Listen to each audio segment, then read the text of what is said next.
Good morning, good afternoon, and good evening. Welcome to another episode of Loosely Coupled by Bridging the Gap. My name is Karol Skrzymowski. I'll be your host tonight, and today's episode is sponsored by the Common Cold. So I have some nice citrus and ginger and some other herbs brewed in the pot for myself just to get through today. And today, well, we're having a topic that is actually very much related to the name of the stream. So we're going to talk about coupling, and in context of domain-driven design, which I think is for our guest is one of the few occasions when he can talk about coupling and domain-driven design at the same time, because I've seen quite a few trainings that he restrained himself very, very much. So without further ado, welcome to the stream. Good evening, Vlad Kononov. Hey, Carol, thank you so much for having me. Hello, hello. Amazing that you could join us and we can talk about domain-driven design and coupling at the same time for a change, right? Yeah. Two topics I cannot shut up about, so I don't know how long this stream is going to be. I mean, I just been through, what was that, a month ago, through your training at O'Reilly about balancing coupling in software design. You really, really had to restrain yourself. I saw that in you. You were like, oh, no, I'm not supposed to talk about domain-driven design, but I'm going to mention domain-driven design. Yeah, But that's true. speaking about that training, before we jump into the topic, Vlad, please, give me an IT dad joke. Oh, so you wanted me to embarrass myself like from the get-go, right? Okay. Let's do this. They were great. I laughed my ass off during the training. So please, enlighten what you do when you're waiting for people to answer and chat during the live training. I see. Okay, so why did the programmer quit his job? Why? He didn't get a raise. A raise? A raise? Yeah, smart, right? Okay, That's not something I'm proud about, like to be honest. fair enough. That jokes aside, coupling and domain-driven design. These are the two main topics that you are about in literature, in O'Reilly trainings, talks with people. Why those two specifically? Yeah. Well, first of all, because I love domain-driven design, like learning this methodology for me was like truly, I'm not exaggerating, a career-changing experience. Now, eventually, that led me to coupling because during one of my DDD endeavors, I had like a complete disaster, like cosmic level disaster of a microservices project. Like something that was supposed to be this perfect microservices based future of everything decoupled and everything that can evolve independently, and it was like by the book distributed monolith. And the annoying thing was that I was doing what smart people were telling me to do. So when that failed project was completed, I said, okay, I have to understand what the hell went wrong. Like, why Mhm. this promise of everything uncoupled or decoupled or whatever turned out to be coupling a nightmare. So I started researching coupling, and yeah, I just couldn't stop. I was fascinated by this topic because it answers so many questions beyond that microservices failure. So which was first, DDD or coupling? DDD. DDD. Yeah, Okay. for me it was DDD. And then I remember you mentioning to me that it took you about 5 years to complete balancing coupling and software design, which That's was true. published in October 23. And then in the meantime, you wrote Learning Domain Driven Design, which was published in October 21. Yeah. So it So was like parallelly developed. yeah, so balancing coupling was published in October, September, end of September, I think, 24. Now I started working on both of them because, let's say, reasons, not because of something I'm proud of. I did a mistake, and I had to start writing two books at the same time in 2019. Now, learning domain-driven design was smooth sailing for me. Like, come on. I did many trainings. I already had that what is domain-driven design report for O'Reilly. I just had to extend it, and yeah, that book was easy. Now, the coupling book, it was like a real challenge. It was either me or the book.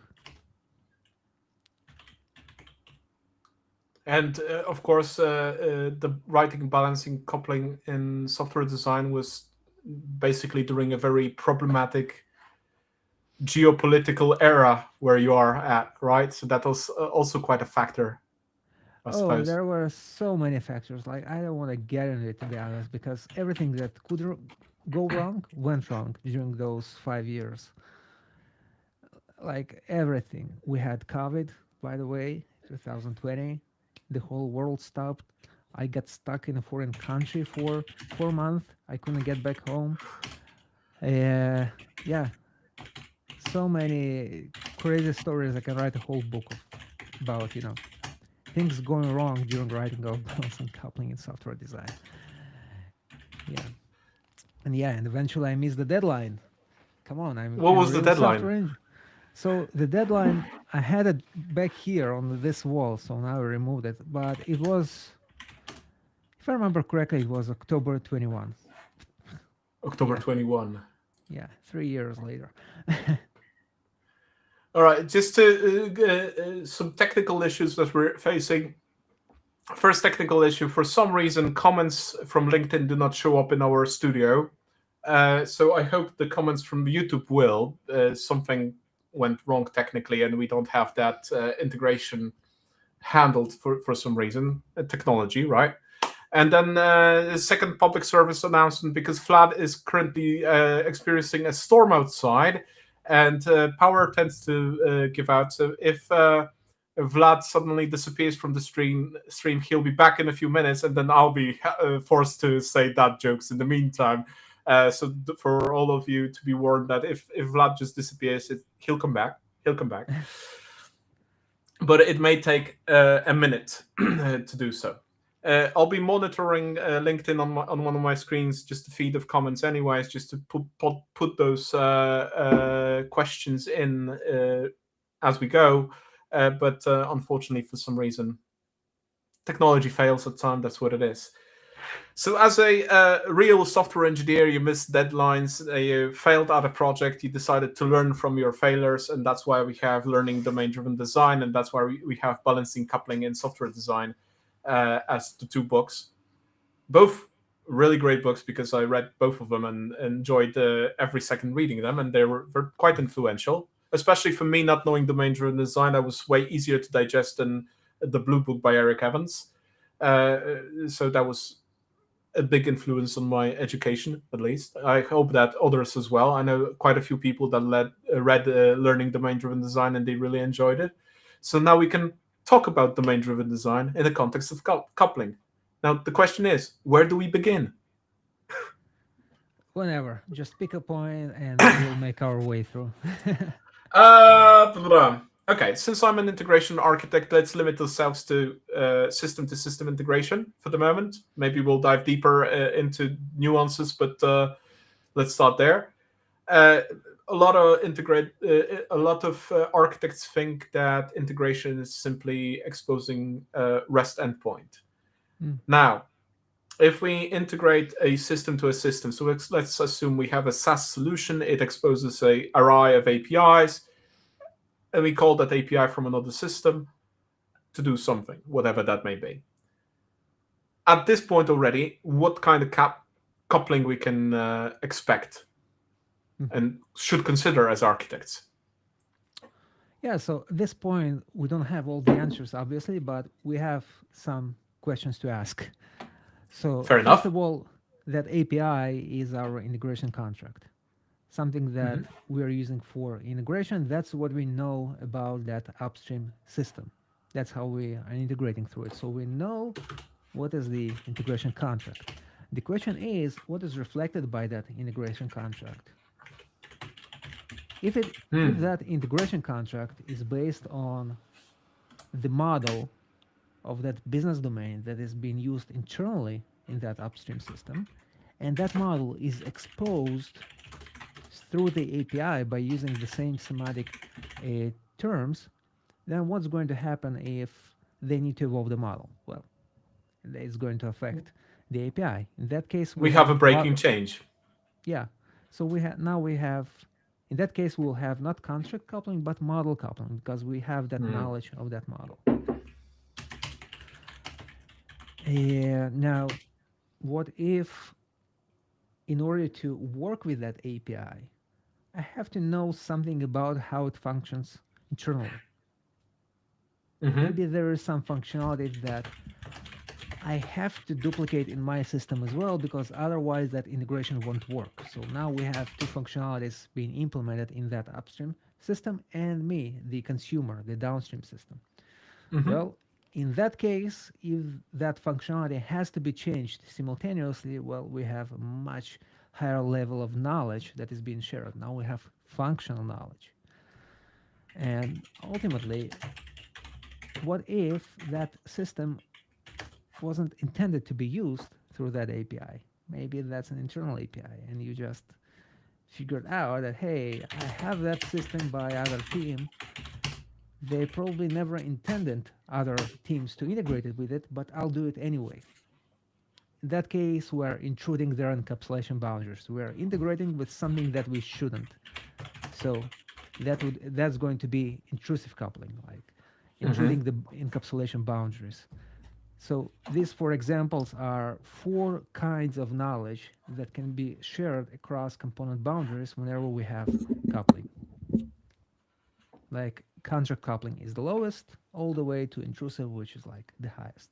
And the more knowledge we are sharing, the higher the likelihood that when there is a change in the upstream, it will require a corresponding change in the downstream as well. So we'll have cascading changes.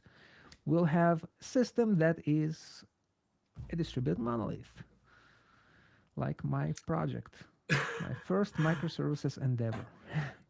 Fair enough. All right, I've been taking notes, but apparently my keyboard is louder than you speak, so I'm gonna stop noting on the on my well clank keyboard. Uh, okay, so contract coupling would be the lowest then, right? So contract coupling means that we define a contract, we define a data model for exchange of information, and from a perspective of the one providing an API, that would be some sort of a, in the best case scenario, that would be some sort of a open host service in DDD nomenclature, where we have a published language, which published language is the specific definition of an object that we're exchanging or a service that we're invoking, whatever that may be, right?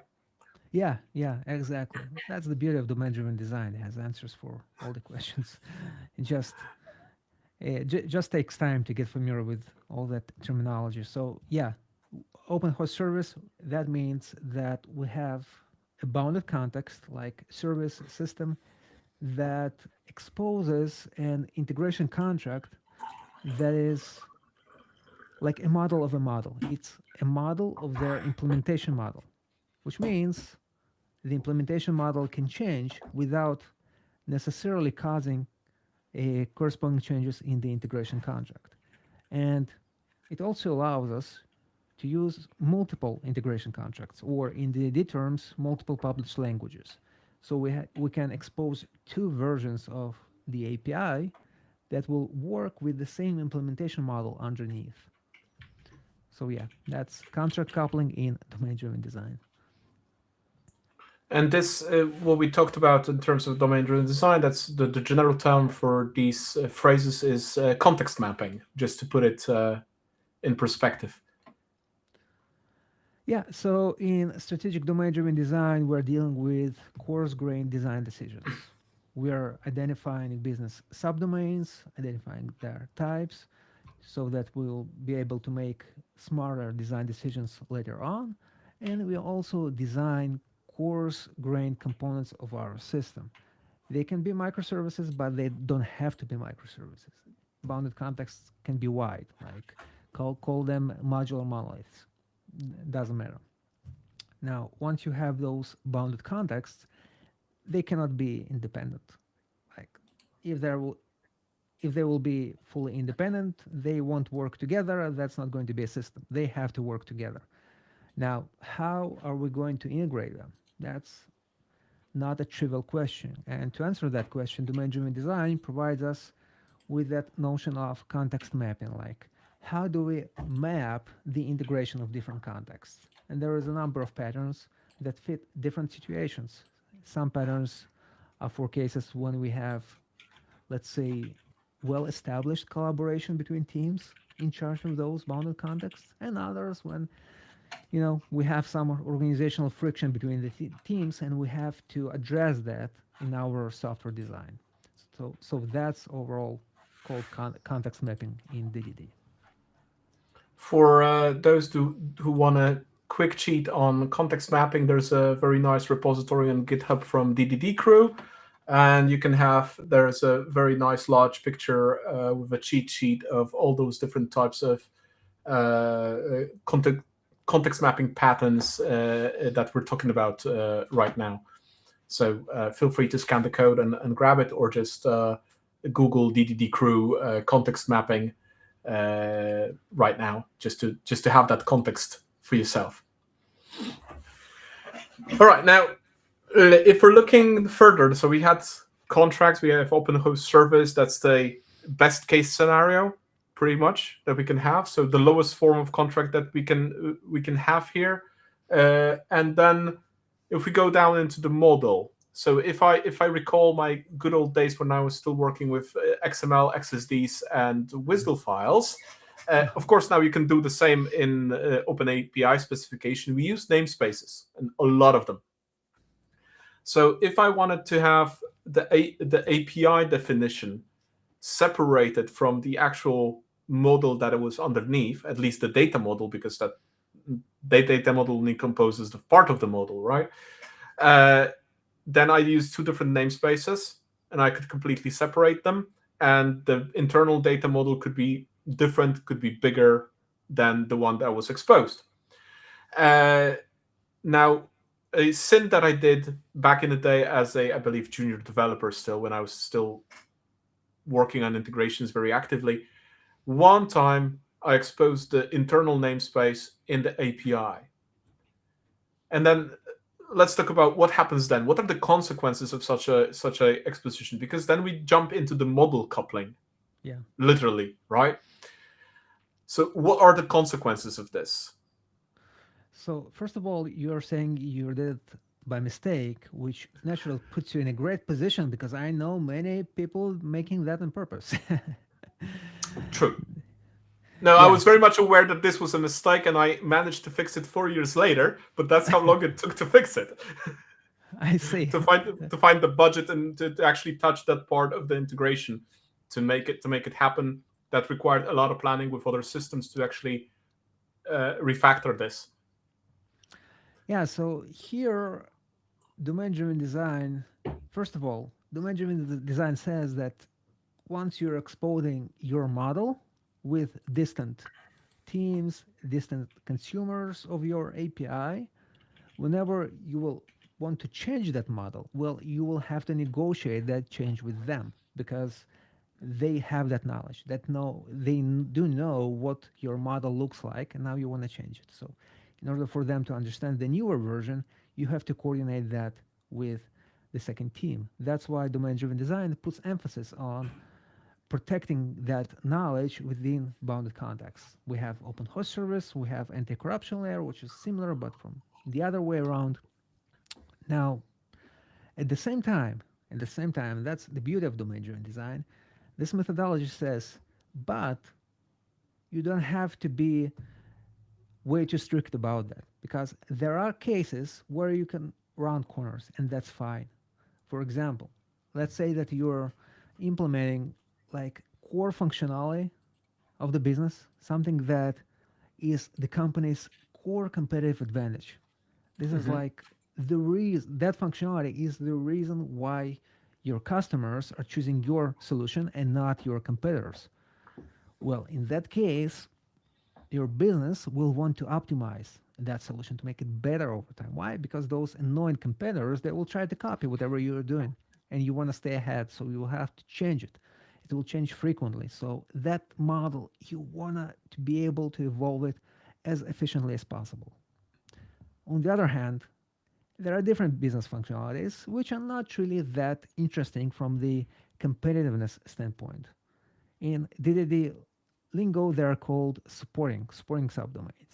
This is the stuff that is boring, and every system has those functionalities that you just have to implement because you don't have any other choice. If there would be an open source on GitHub, you would love to take it and put it in there, but there is no such solution, so you have to. 5 years ago, I would say you probably could just outsource that. Today, well, Claude, here's what we need. And that would work perfectly. Why? Because usually these boring functionalities are also simple. There is no complexity in the business requirements here. So, Claude, do the job. Let's deploy. Yeah.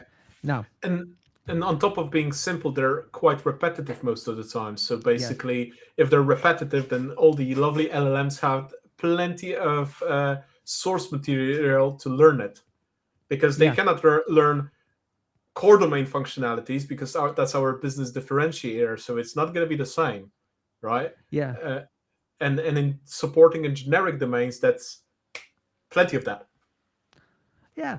Supporting subdomains, there are usually CRUD data entry screens, like those tables that you have to populate or upload materials, or ETL jobs, like take data from here, do some little manipulation on top of it, put it there. That's it.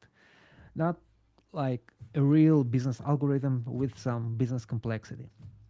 Now, why is it important in the context of the question you asked previously? Well, Hmm. this thing, nobody cares about it. It's not going to change frequently. So if you expose that model, that's fine. You are not going to suffer that much compared to a core business functionality. Hmm.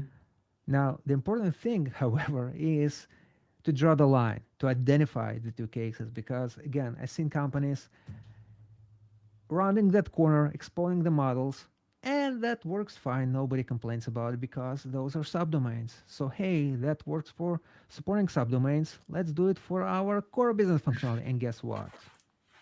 Nope. Nope. Yes. Let me Suddenly, guess. The word would be volatility.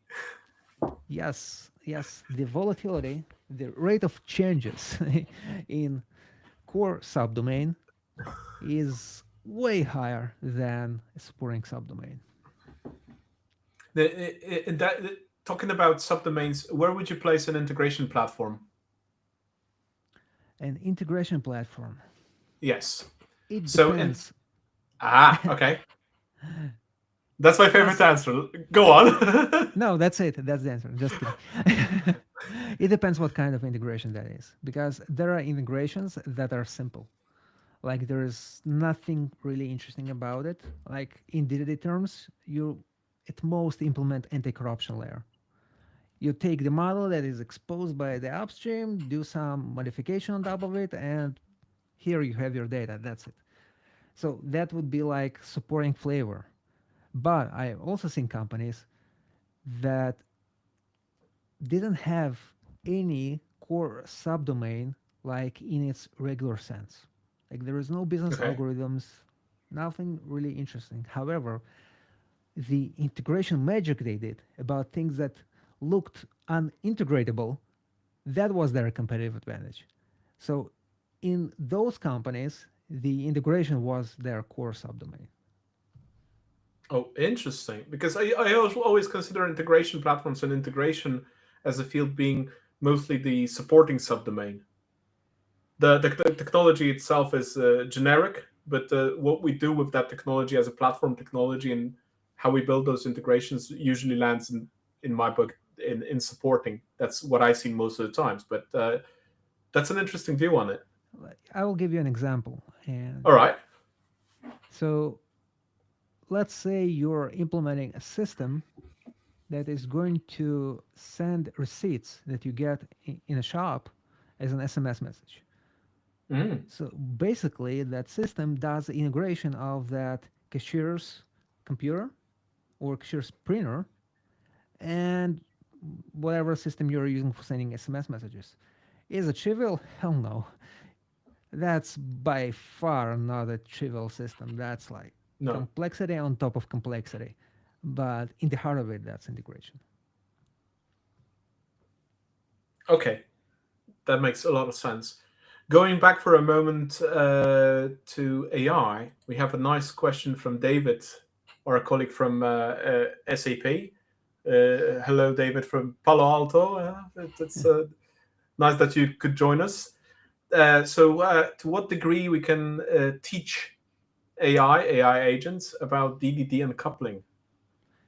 Yeah, hello, David. Yeah, that's great question. And the thing is, we shouldn't, at least now, trust whatever those models know about domain driven design and coupling because that's like an average answer on Stack Overflow. That's the level of knowledge. Not the best answer on Stack Overflow, the average one, which is kind of on Stack Overflow. You can see people saying domain driven design is about buying effective domain names. Now, I'll tell you what worked best for me. And like with people, teaching the theory, but showing examples. Like, Hmm, here is what I mean by an aggregate. And sorry, I'm going towards lower levels of abstraction, that's fine. but I have to now. Yeah. So an aggregate. If you ask it to implement an aggregate, it will do something. Is it going to be like a proper domain-driven design aggregate? Who knows? So give it examples, and that works. Coupling, same story. A friend of mine, Gregor, he showed me a has a repository with cloud skills, and one of them is about evaluating modularity. And for that, he uses the balanced coupling model. So he teaches the model to reason in terms of balanced coupling. He says that what works for him is first iteration, first implementation of a code base, do something that works, and then use my skills to evaluate the problems in the design and improve it over time. So after like 3 or 4 iterations of improvement of refactoring, he says that the code base looks almost as if he wrote it. Um, so yeah, I would say, David, yeah, you can teach them. So basically, fine tuning or context engineering with giving examples, as David here comments further on the matter. Yeah, When I use Gen AI for a number of things, that usually is uh, the approach to engineer the context and then provide examples what I mean by specific terms, and that really speeds up work at times. Not always, because like you said, average answer, not the best answer, but the yeah, average Stack Overflow answer. And in terms of the field of integration architecture, that's the average answer is way below the norm I would consider average, because AI just didn't have materials to learn from, and yeah, that's a completely different problem in that space. All right, but going back to our REST API that we started with. So okay, we had model coupling, so we expose the exact same model, so we create that brittleness that every time we change the model, we impact our consumers, which is a problem on its own. Now, with an example of a functional coupling.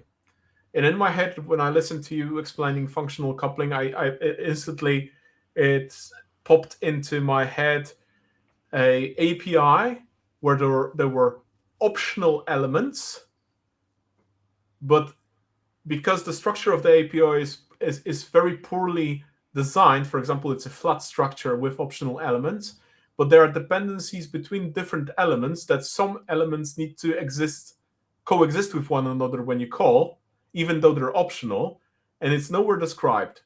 So would that constitute the level of knowledge about the system and the implementation of said API to be already functional coupling, that I need to know how that system behaves underneath and what data does it really expect to work. Otherwise, it will return me an error that it's missing an element, even though all the elements were optional. Well, that's an interesting question. That's an interesting question. So, if you have an API that is not explicit, what you're describing is a very implicit API. True. Now, what I Many like of to these I've use, seen. yeah, what I like to use for evaluating the com- complexity of, or implicitness or explicitness of a contract, integration contract, or a model coupling is the static connaissance model. So connaissance is a scale of evaluating components in object-oriented code. That was the main goal at the time. It was introduced. That model was introduced in '90s, and it has a number of levels, and all of them basically describe. Okay, we have two components. One depend on the other. What the downstream need to know about the upstream? Does it have to know just the name, let's say, of a method or parameter? Does it have to know the type?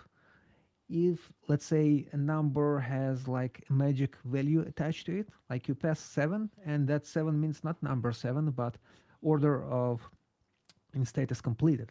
So that Mm-hmm. specific meaning that is also part of that model.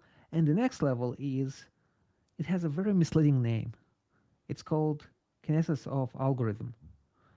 And this one is actually about those quirks that you have with implicit interfaces.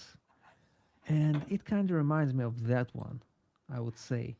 And that puts us either in integration contract coupling, or model coupling, not functional coupling. So functional coupling is it's not about functional coupling. It's not about the data structures. It's about the behavior of a system, something the behavior that it implements, and the knowledge about that is being shared with a downstream consumer. Now, when we're talking about this level of abstraction, luckily, examples of this level of coupling are not that common, but Mm-hmm. we still have them. Come on. So I just pulled this out of O'Reilly straight from your book. So these are the levels of coupling, and then the connaissances, connaissance of name, type, meaning, algorithm, and position. So where algorithm is here in the contract coupling. Then if we're talking about functional coupling, then it's a different set of connaissance Yeah, in but pay there. attention that static connaissance it's used for degrees of contract coupling, but also of model coupling. So Mm-hmm. it's all about the Yeah. intent. Connaissance on its own, it communicates, okay, what type of, from the technical perspective, what do I need to know? Now, with that differentiation between contract and model coupling, we're saying not only technically, but business wise, what that term or what that piece of knowledge means. Does it belong to Mm-hmm. an integration model or the implementation model? Right. And this is why in the contract coupling we also have the connaissance of meaning, Yeah. because I think it's worthwhile to mention that first of all, coupling is a spectrum, as we see here on the shown diagram, but also it's not that all coupling is bad. There are types of coupling that are actually very much wanted, like contract coupling and the connaissance of meaning in that contract coupling, because without it we wouldn't be able to do any business over APIs. Yeah, actually, I would even argue that there is no bad level of integration strength. So this model, I call it integration strength. It Mm-hmm. describes different levels of knowledge. Now, even when looking at that big one on the right hand side, intrusive coupling, we can still find examples of scenarios in which that is going to be the effective design. So I wouldn't, well, I hear people label like this level of connaissance is the bad one, you have to avoid it at all costs. And No. yeah. So It may be wanted or unwanted, but then it depends on the context we're in, right? Because sometimes it will be very much wanted. In my world, when I do application integration between various domain systems, I usually want to limit myself to contract coupling. yes, But this because is on a very large distance, and I don't want to share that knowledge over large distances. But if I would be doing, I don't know, a small application over my Google Workspace because I automate the hell out of my Google Workspace, then intrusive coupling is perfectly fine in that case, from my perspective. yeah, so as you said, it depends on the distance, the physical distance between coupled components. Hmm. If it's big one, yes, like in your example of systems, you wanna minimize the shared knowledge. Unless, as we mentioned previously, the upstream, the source of knowledge, is not going to be volatile. It is not going to change. In that case, who cares? If True. if if that will free up time and effort that you can invest in core business, invest it there. Do the simplest thing here, where volatility is low. Now, I still have it on my stack. Your question about functional coupling. Let's get back to it. Yeah. So let's imagine you're exposing an API, Hmm. and that API receives some field, and that field has some um, non-trivial validation rule. Hmm. Maybe it's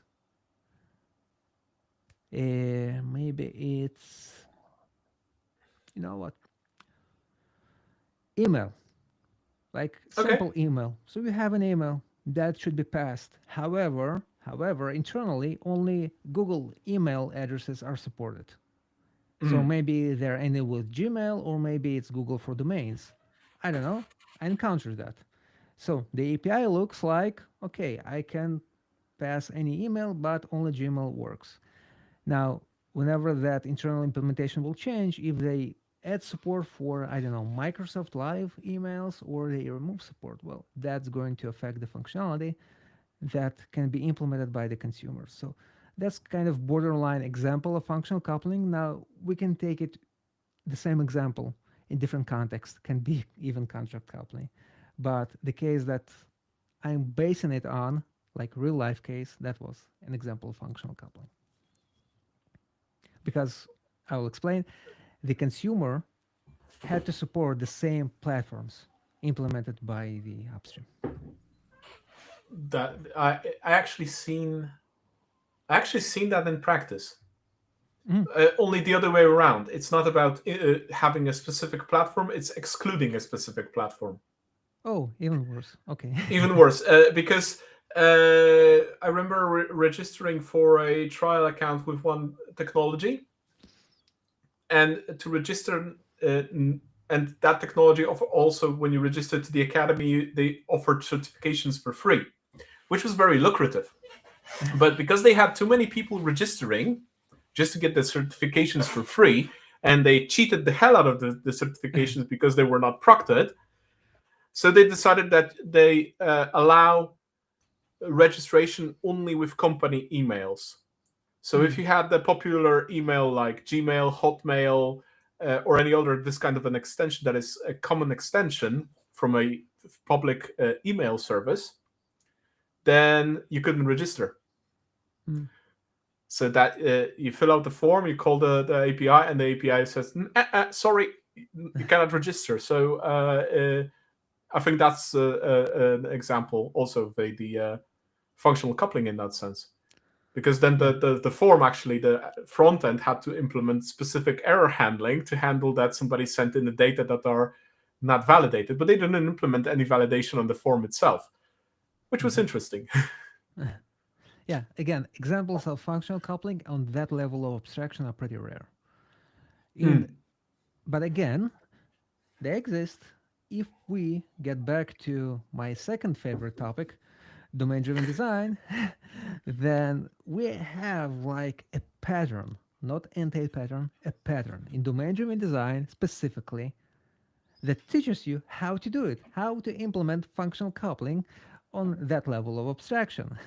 And people who are familiar with domain-driven design may already figure that out, that separate waste pattern.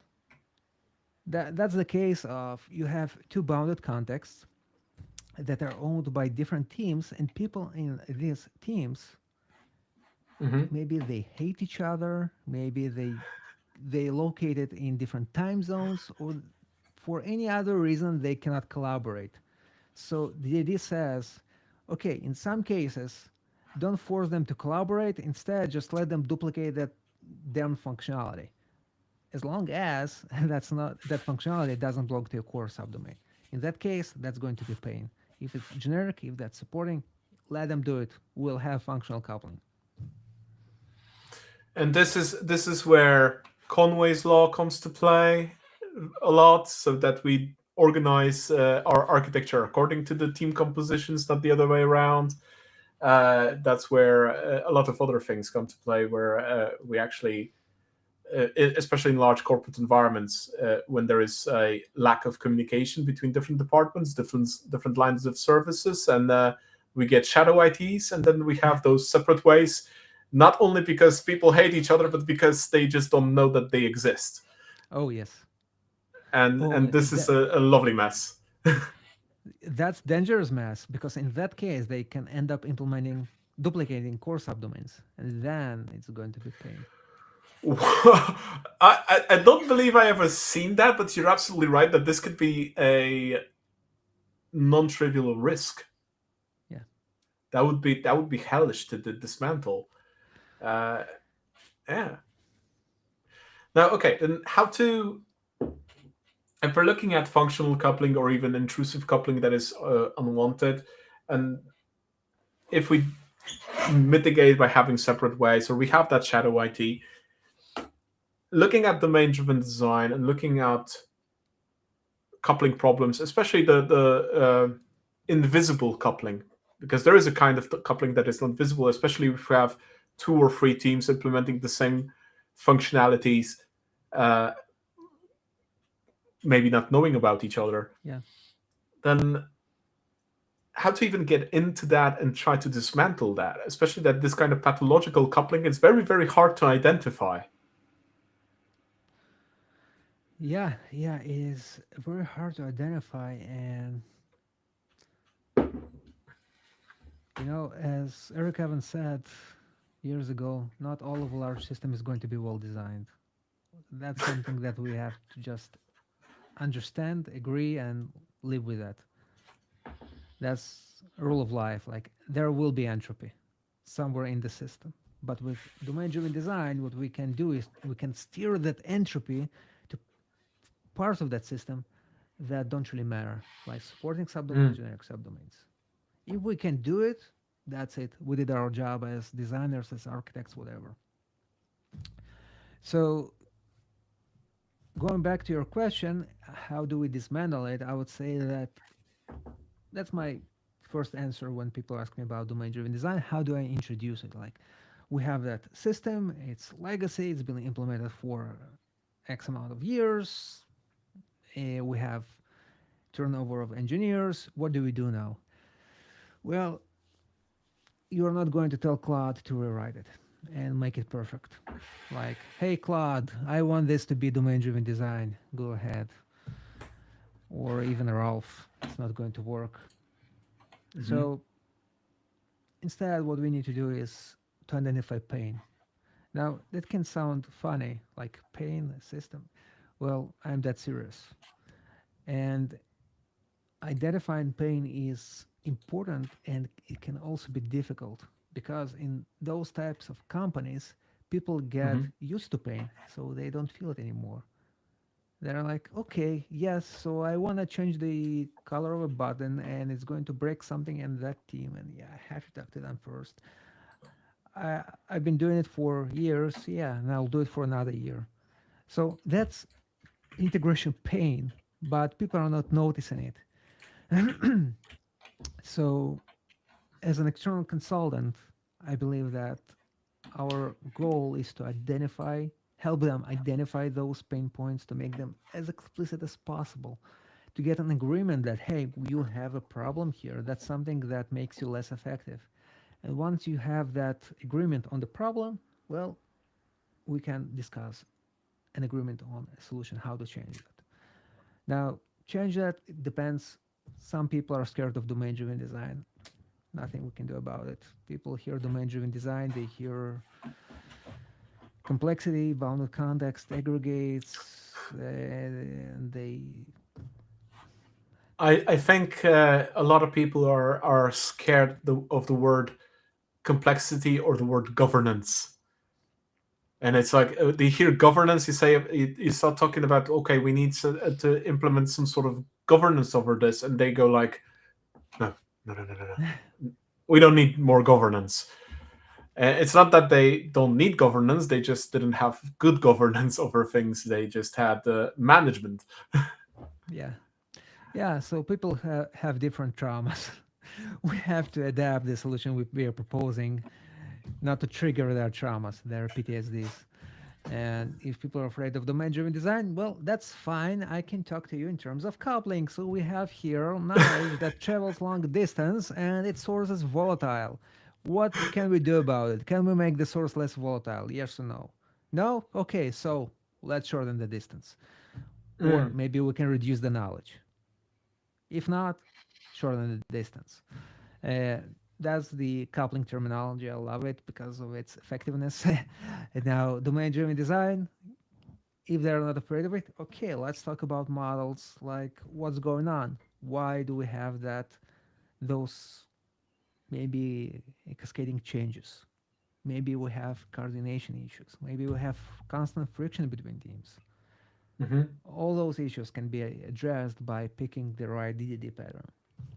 Mm. And again, you don't have to refactor the whole thing.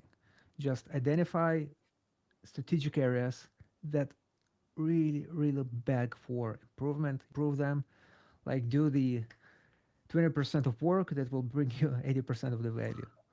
And that's But basically for it. that, you need to really identify them and model them out, right?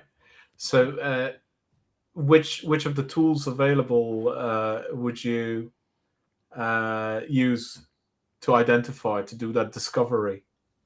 Yeah, so there is one tool, and it's the hardest, at least for me, because I'm an introvert, and that's talking to people. Like having those conversations, like really understanding what annoys you, what makes you less effective, what are the frictions. And sometimes people are afraid to tell you because politics.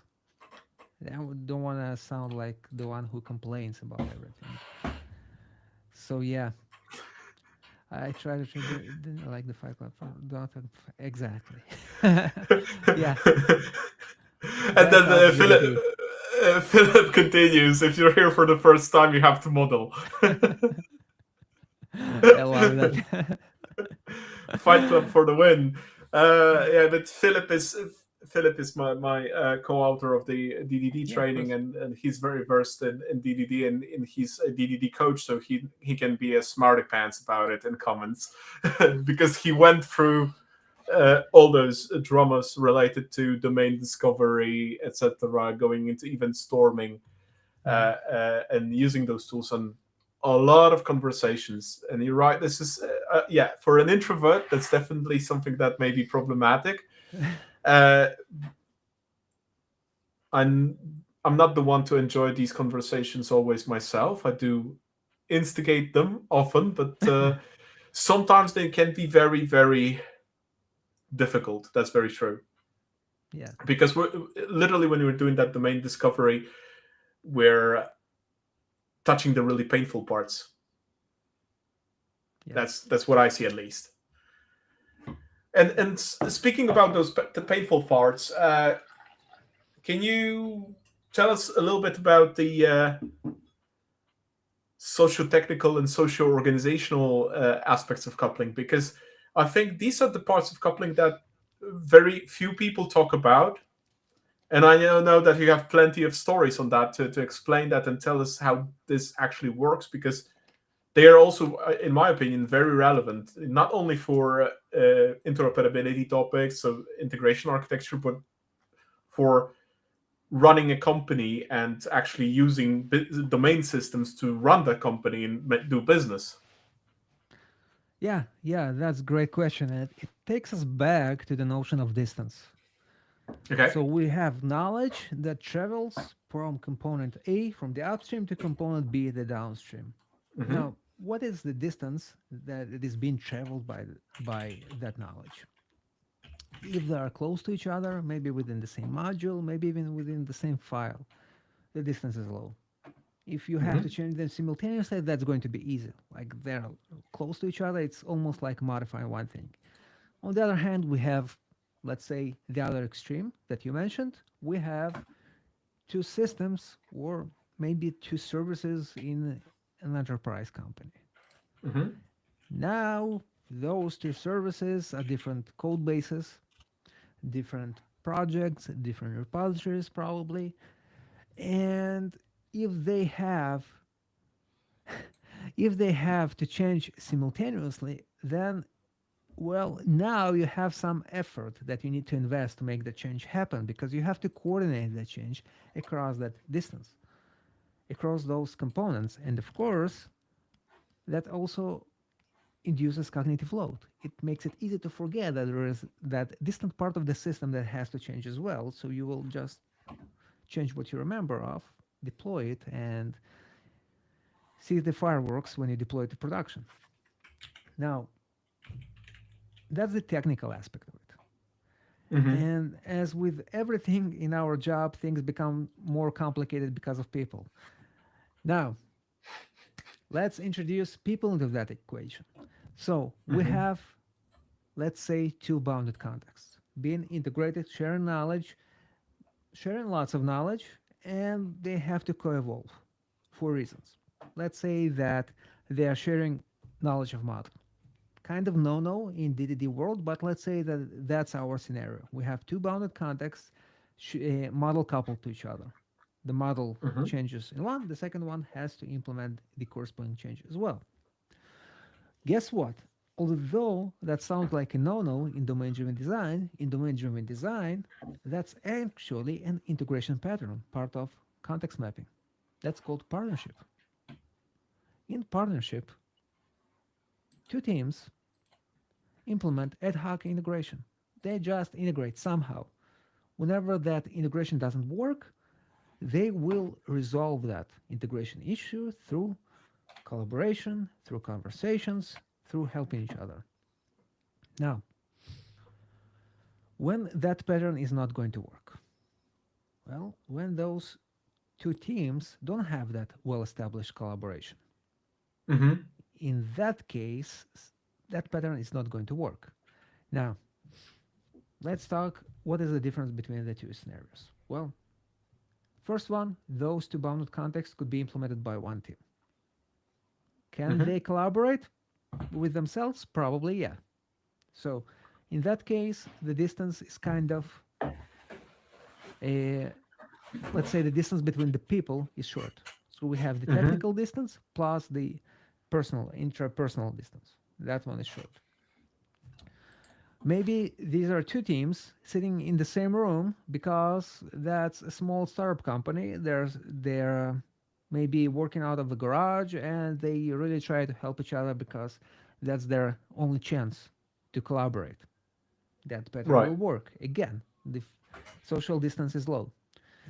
And maybe they succeeded and that company has grown into an enterprise. And now those two bounded contexts, same bounded contexts, belong to two teams that are maybe they're in different geographical locations. Maybe they're in the same building, but they just have different goals and they don't want to collaborate. Mm-hmm. Well, in that case, domain driven design says, hey, you have a problem, partnership won't work in that case. You have to use a different kind of relationship, either open host service or anti corruption layer, or in the worst case, separate ways. Now, what does it mean in the language of coupling? Well, if we have well established collaboration, model coupling can work. if the if people are not willing to collaborate, then we have to reduce the knowledge. The distance is bigger, we have to reduce the knowledge, we have to go to contract coupling, open source service, and the corruption layer in the domain-driven design terminology. Um, yeah. So basically, you're saying if we can maintain a very short social distance, that we can manage tight coupling. But if the social distance is high, we will not be able to effectively manage that kind of tight coupling between two different systems, modules, or whatever we have coupled. Look, again, you know the answer. It depends. So I've Yes. been in situation in which team of three people implemented huge, huge monolith, like not monolith, like huge big wall of mud. They were Hmm. close to each other, but the technical distance was already way too big, so it induced too much cognitive load, and that close social distance didn't help. It's like you, if you have infinity and you increase it by zero, well, guess what? You still have infinity. So it didn't help.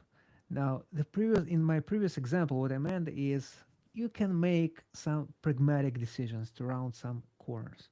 So bounded contexts, you probably don't want to share functional knowledge.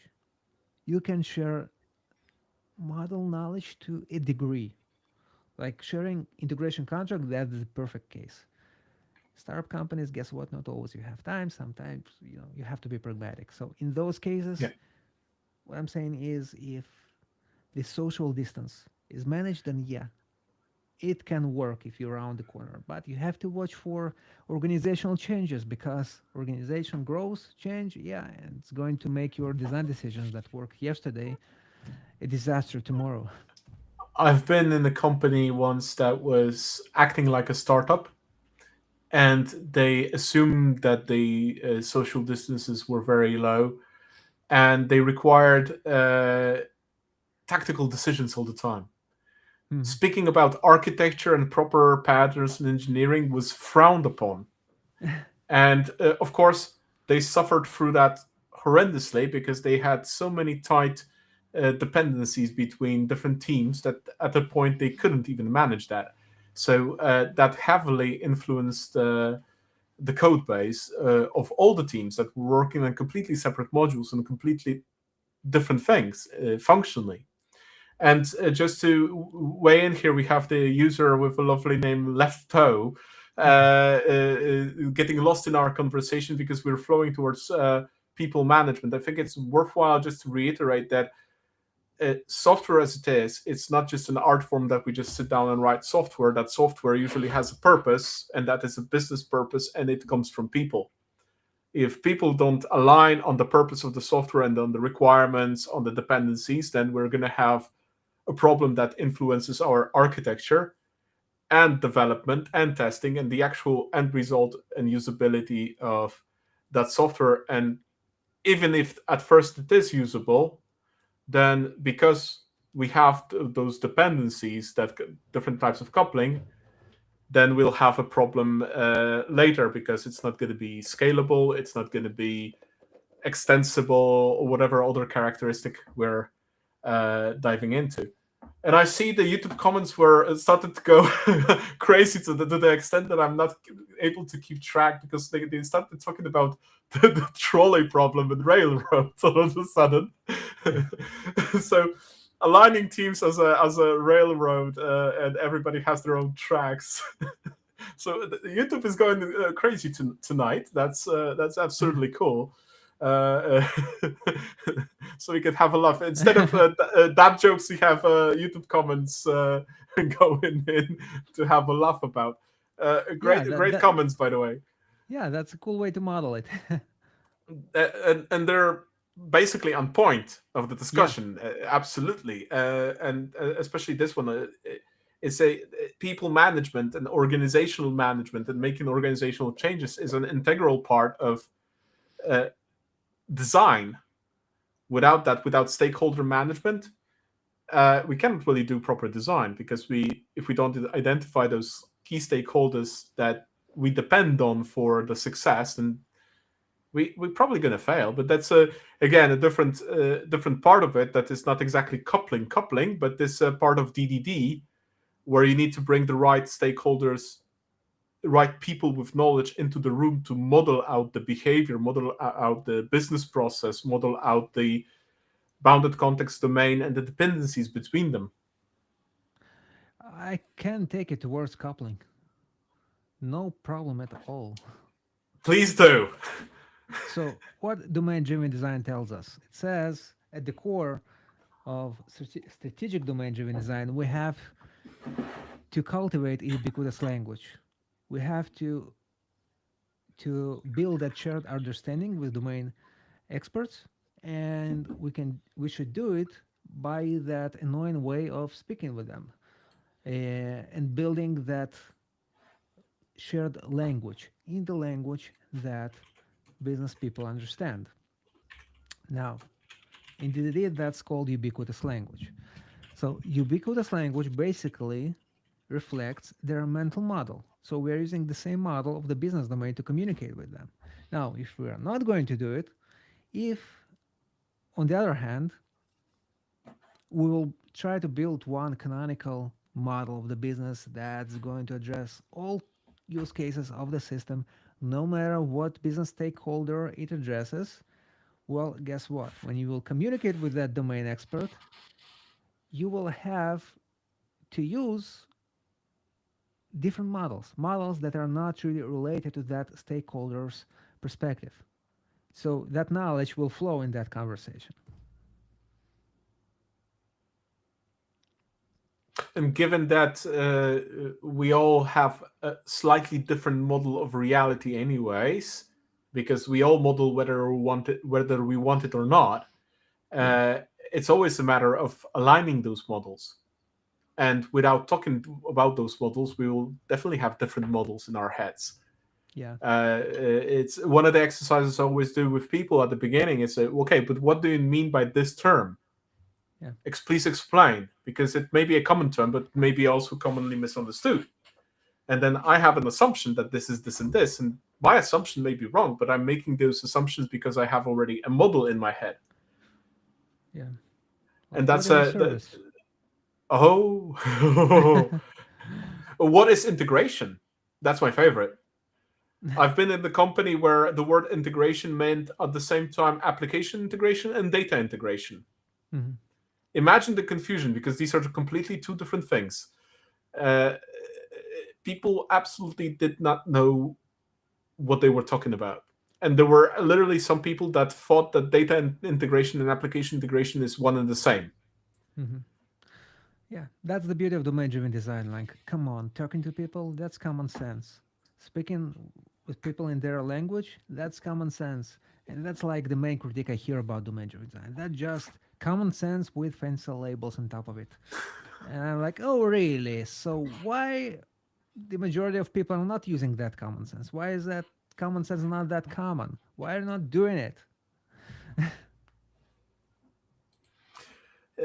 Yeah, and again, the joke I make on trainings myself: if you put four architects in the room, you'll have five different opinions. Exactly Yeah. like Toasty here says about six explanations from five different people, and that always happens.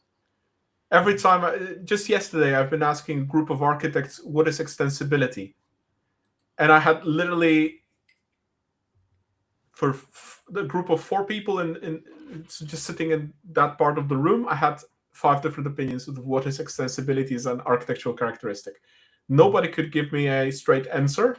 They started just talking about it and trying to figure out what is actually extensibility, and that's the usual case. And this is why ubiquitous language I find very important. But then again, it's context specific, so it depends Yeah. because you go to as a consultant and you're a consultant yourself in that sense, right? You go to one company, the same terminology will mean something else, and in the other one the same terminology will mean something else. You need to, as that consultant, you need to adapt to that terminology. You cannot bring your own to an extent. Yeah. Yeah. Like we discussed, like you come to the company, okay, so what do you mean by a software architect? Yeah, and then the names for a software architect, there's oh so many, right?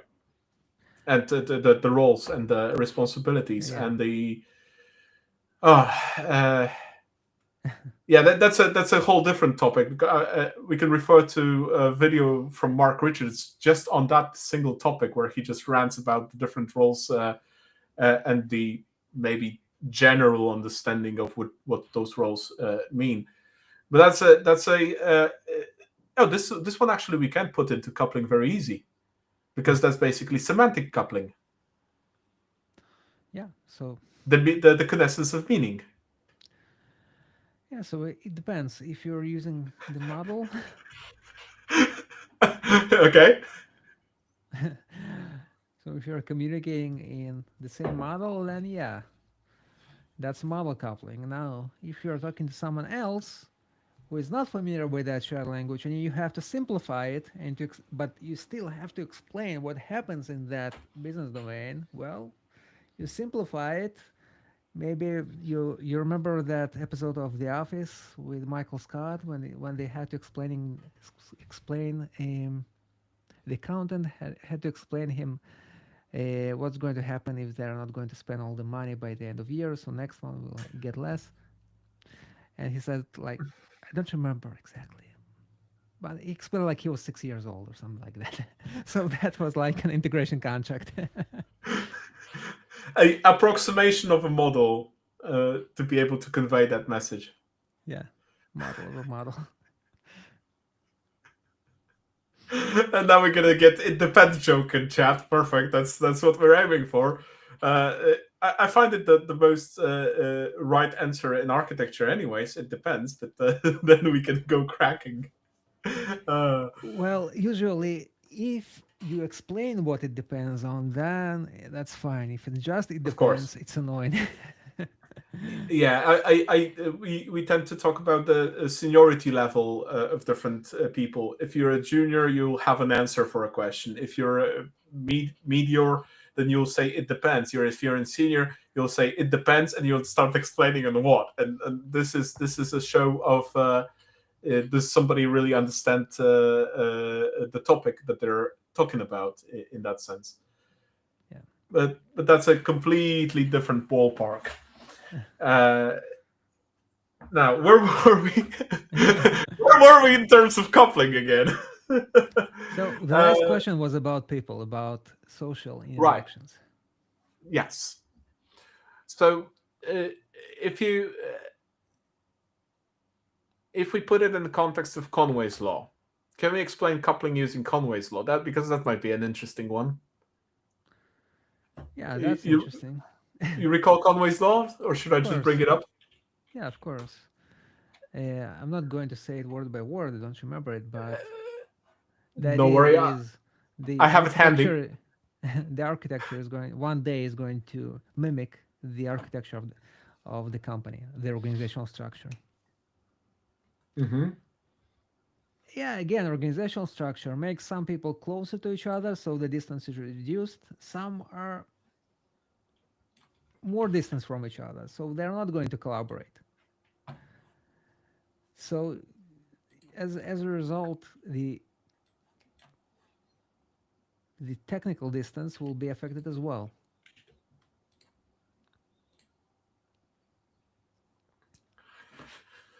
So I always, and when I'm asked about Conway's law, and uh, I heard this story about an architect designing a system. Okay, so I'm designing the system. I don't know what it's going to do yet exactly, but I know it's going to have 6 modules because I have six the teams in different geographical locations. Okay. So it's definitely going to have 6 modules. I don't know which module was going to do what yet, but it's going to be 6 modules. So I think that puts that perspective on the socio-technical coupling here, socio-organizational coupling, because we basically looking at that, having that spread of teams all over the place.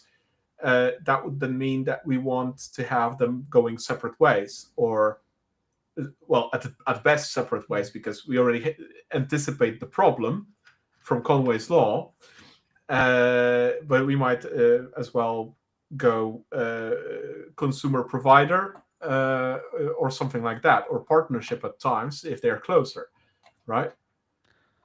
Yeah, so in domain-driven design terms, if you have six teams, that means you will have at least six bounded contexts. Because bounded context is ownership boundary. You should never have the situation in which multiple teams work on the same bounded context because you want to maximize the effectiveness of sharing knowledge, of exchange of ideas, of people working on the same model.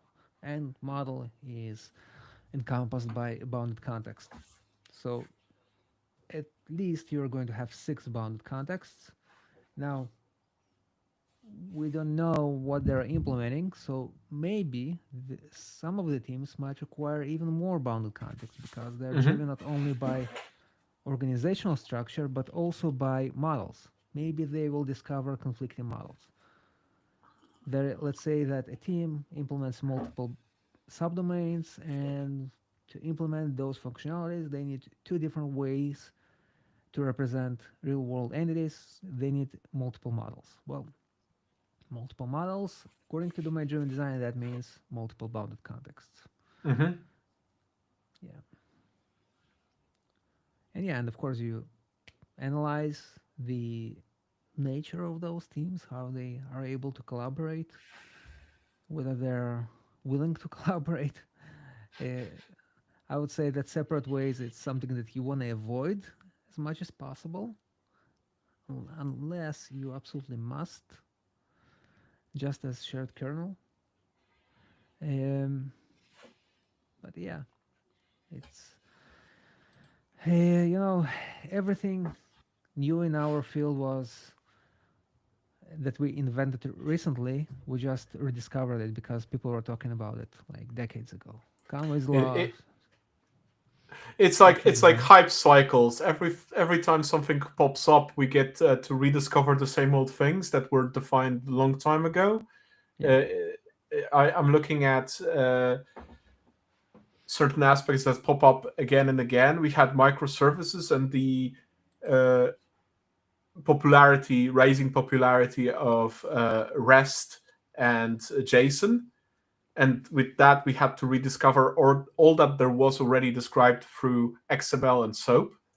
And now we have AI agents and agentic ecosystems, and we're discovering APIs again because we need APIs to serve the purpose for AI agents, and we discovered the importance of interoperability. And it's every few years it's the same story, I suppose. I've been looking at it for 15 years now, and I already see the cycles going and going. It's quite interesting in that sense to look at it. yeah. It's. I would say that now we're entering the golden age of something that was introduced in late '60s, modularity. Now, since those early days, we had trouble Mm-hmm. identifying what modularity really is. How can you achieve it? But there was no disagreement that modularity is important. Now, modularity had different names. Originally, it was modularity, then it was object oriented programming.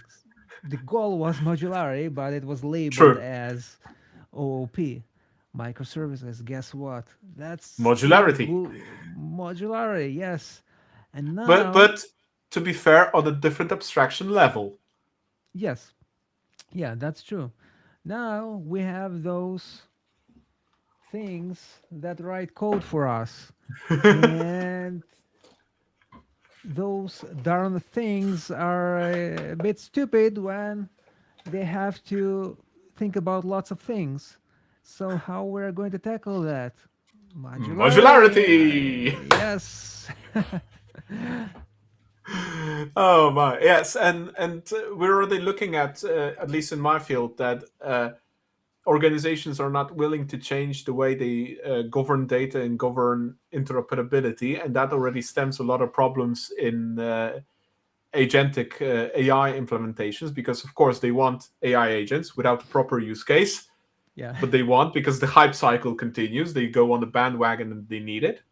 yeah, And what it turns out, that we need domain partitioning. So what do we need? Modularity. Again, it's quite interesting to observe that this is actually all the time the same thing. But then Yeah, again, if they apply modularity without reason,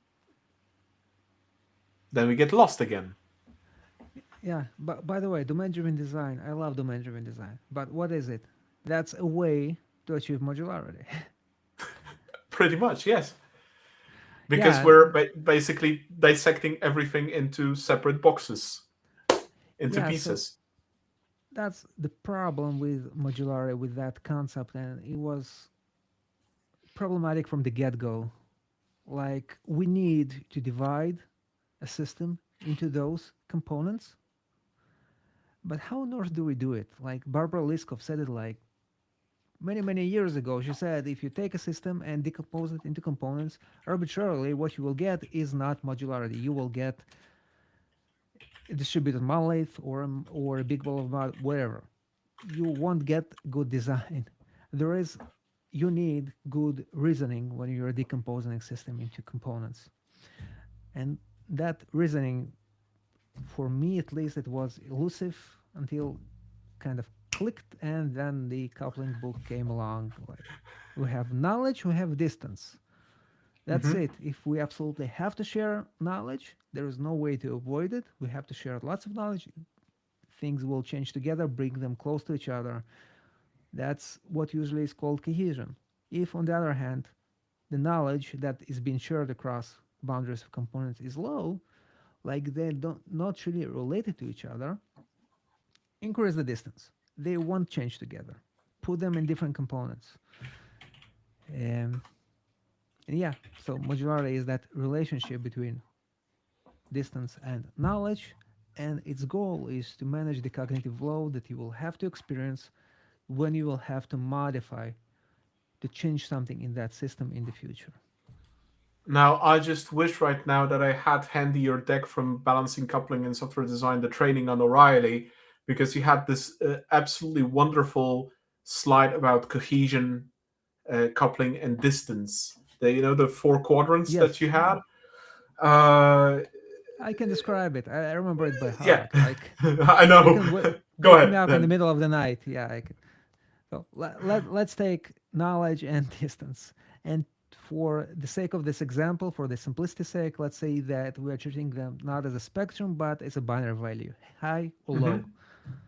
So let's say we have two components that sharing lots of knowledge, but the Hmm. distance is low. So knowledge high, distance low. In that case, we have to look why they're sharing lots of knowledge. If that's because of the business requirements and there is no way to evaluate it, okay, that's fine, we'll leave it. Now, that relationship is what we call high cohesion. Things that are Hmm. related, close to each other, low distance. On the other hand, let's say that the knowledge is low and the distance is high. High. Again, things that are not related, far apart from each other. That's what we usually call loose coupling. Now, the other Hmm. two are all about complexity. These two were about modularity. The other two combinations are about complexity. So the first one and the trivial one is what if we have two components sharing lots of knowledge over large distance? Guess what? There will be pain in your future in that case. You have to do something about it. Either lower the knowledge if that's possible, if not, the distance. So both are high, you get what we usually call tight coupling. Now, the most, let's say, yes, that's Found one. it. The, yeah, the untrivial one is when both are low. Hmm. When you are not sharing lots of knowledge, so things are not going to co-evolve. But on the other hand, the distance is low as well, so they're close to each other. Now, if there are only two such components, who cares? Now, Hmm. if you have like a bit more, like let's say 10 such components, well, you are on your way towards like good old fashioned monolith or big ball of mud because you have unrelated things in the same basket, pretty much like my room here. If I would show you the stuff I have here, so you already have seen Terminator Head, and I have Formula One wheel over there. So The yeah, same here. The view you have is the clean view. The rest of it is just pure chaos. exactly. That's the I wall. mean, I mean, rubber duckies all over the place, or Lego blocks for modeling. There you go. You need to have a rubber ducky, right? Yeah. Perfect. So yeah, Yeah, so so lots of modules close together with low sharing of knowledge. We have a big ball of mud. They're just not unrelated, just occupying the same space, and it's a problem. That leads to confusion. yeah, they will eventually, those two relationships, the complexity ones, when both are low or both are high, when you will have to change the system, it will increase the cognitive load. You will have to Hmm. look for things far apart that need to change, or you will have to make your way through something like my room here, which is a hell of a cognitive load, if you ask me. And Yep. yeah, that's something that is not modular. And I believe the next slide is exactly on this. Low knowledge, high distance is modularity. A low distance, high knowledge is modularity. The rest of it is just pure complexity that doesn't serve anything. By the way, thank you, Philip, for bringing up cohesion in the comments, because that would spark me into finding these slides. Hmm. Definitely something worthwhile, because this is what we're looking at in terms of coupling.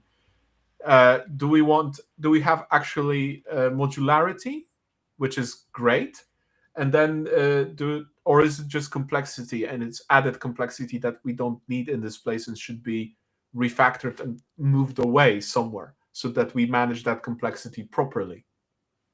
Because I do like to quote, and I literally quoted that yesterday from Don Norman, The Design of Everyday Things.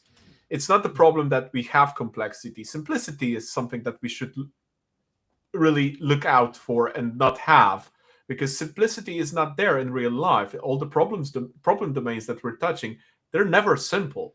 They're complexity. The problem is confusion, and we should look for managed complexity, and the managed complexity is something that we want. Otherwise, we just have complexity and it creates confusion. So, big ball of mud, spaghetti architecture, these kind of things. All right, we're going to make a small pause in the topic right now. Vlad, did you have a moment to think about the question, or what would we be doing right now in terms of the prompt that we had in our private chat? Yeah, but I have no idea what question to ask. All right, just to give you an idea, Vlad actually has vouchers for the digital version of balancing coupling in software and design, and very generous. We have 10 of them, so there's plenty to go around. Now, how should we distribute them amongst our viewers tonight? What do you think? Best dad joke? Yes, yes. All right, Let so dear audience, please on YouTube, because YouTube we can actually showcase in the stream, because integration with LinkedIn comments failed today. 10 best dad jokes we receive in the next 20 minutes get a digital copy of Balancing Coupling in Software Design by Vlad Kononov. 3, 2, 1, start. And I see Philip is already trying to figure out a dad joke. But Philip, I believe you do have a copy already, or am I mistaken? We have a shared library of books in Bridging the Gap, and Philip has access to all those books. So yeah, there's plenty of books there already. But let's give people a chance.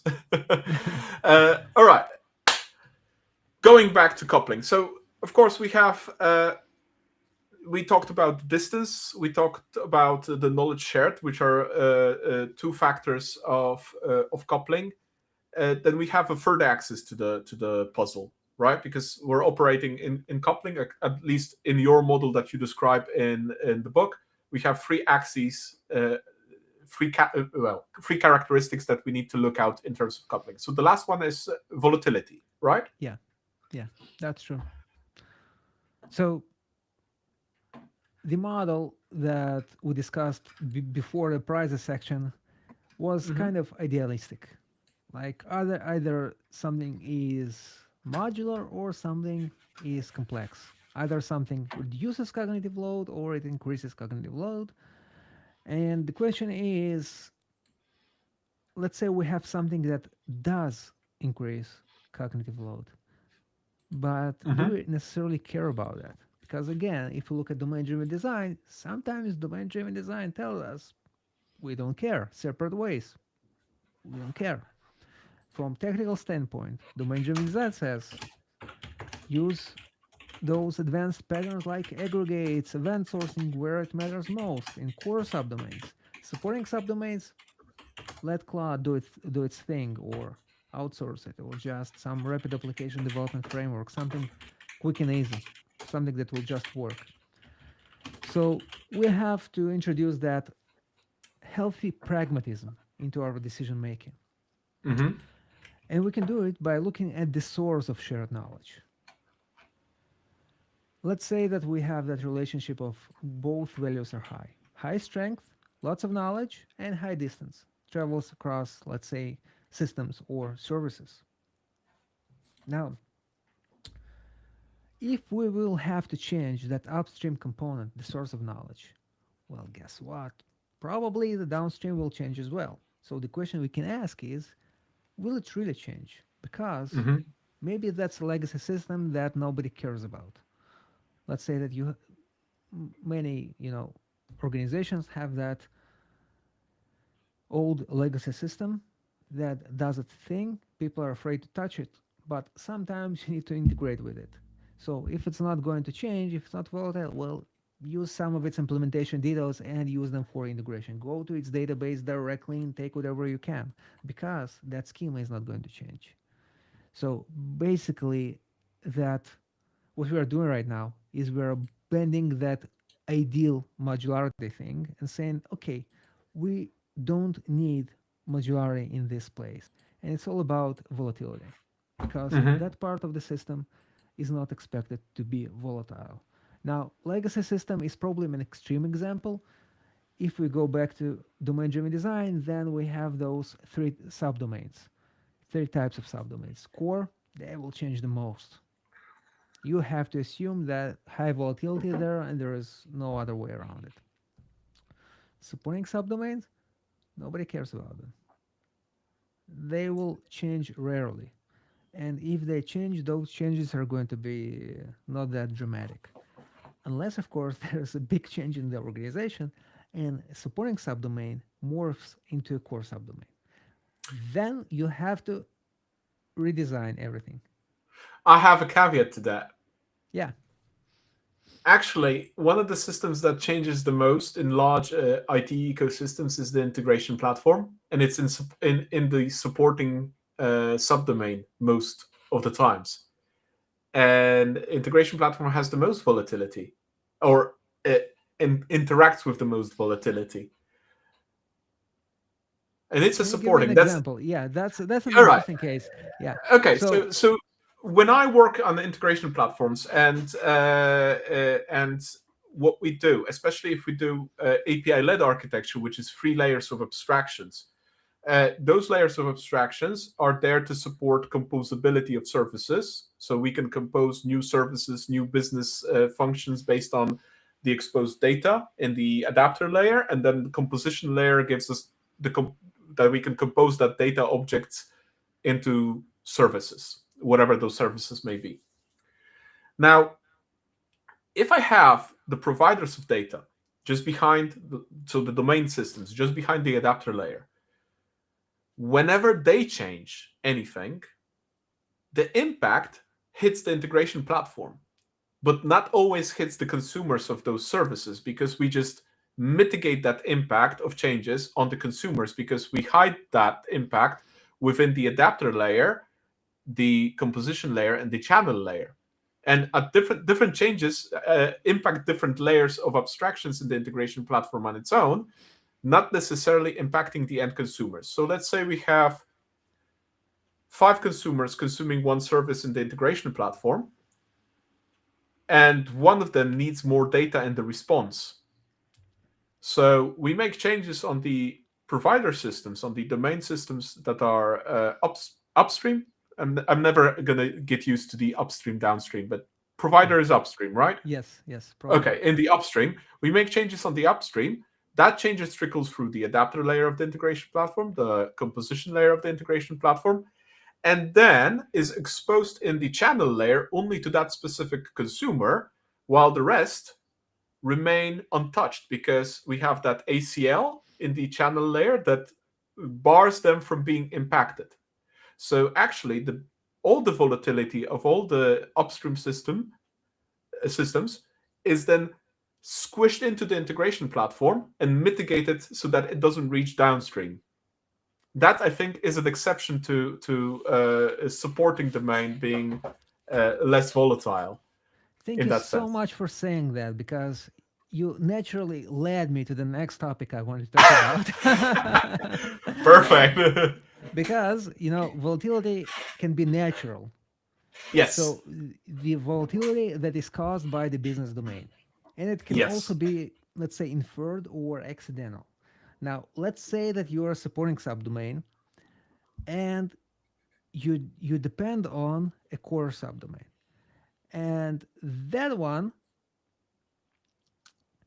the source of the knowledge, is volatile and its boundary is bad. So all those changes propagate across the boundary to the downstream, and that makes your supporting subdomain volatile as well.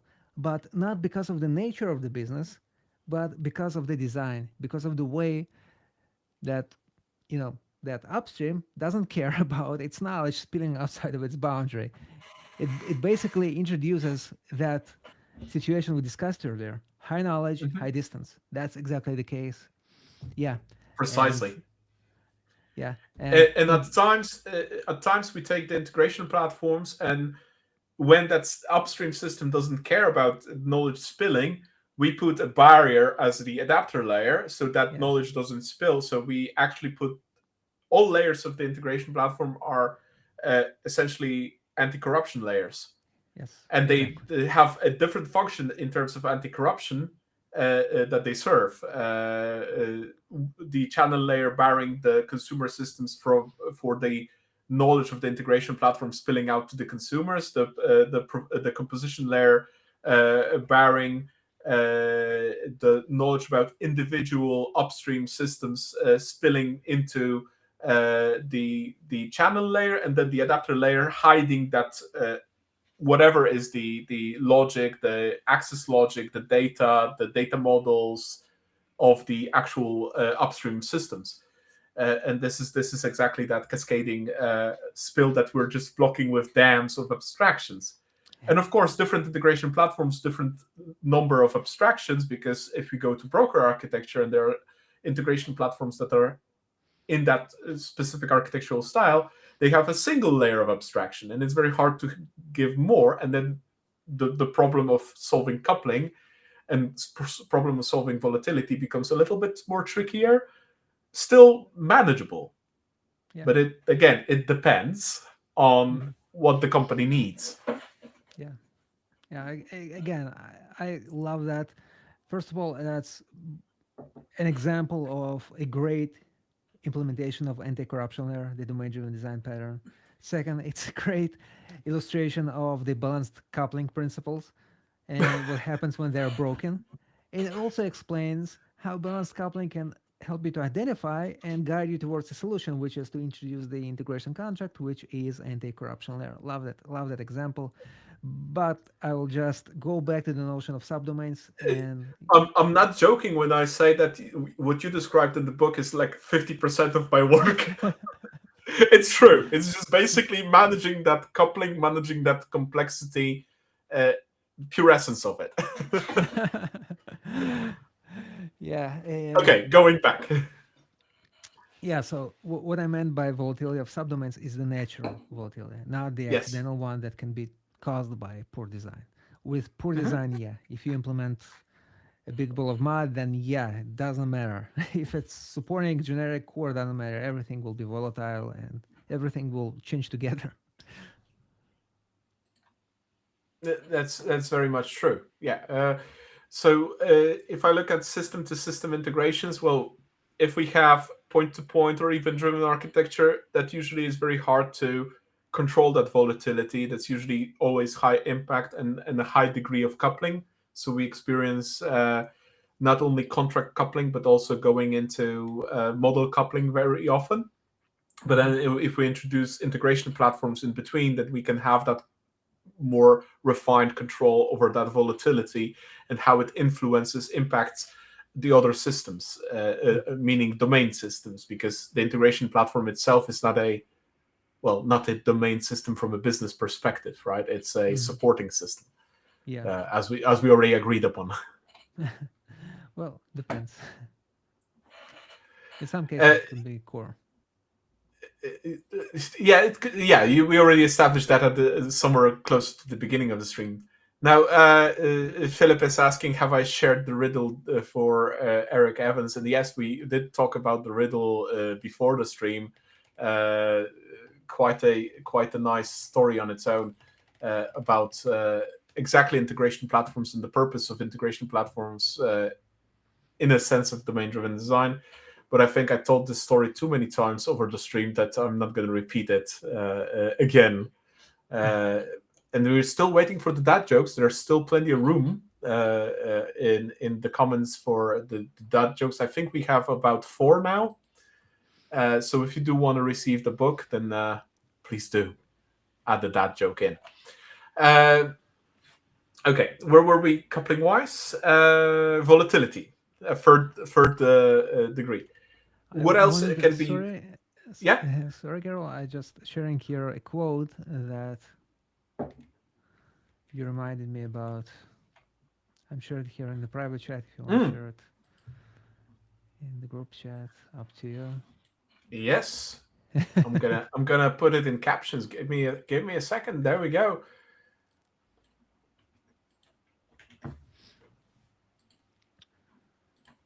Yes. So any third party system that I have to integrate with was written by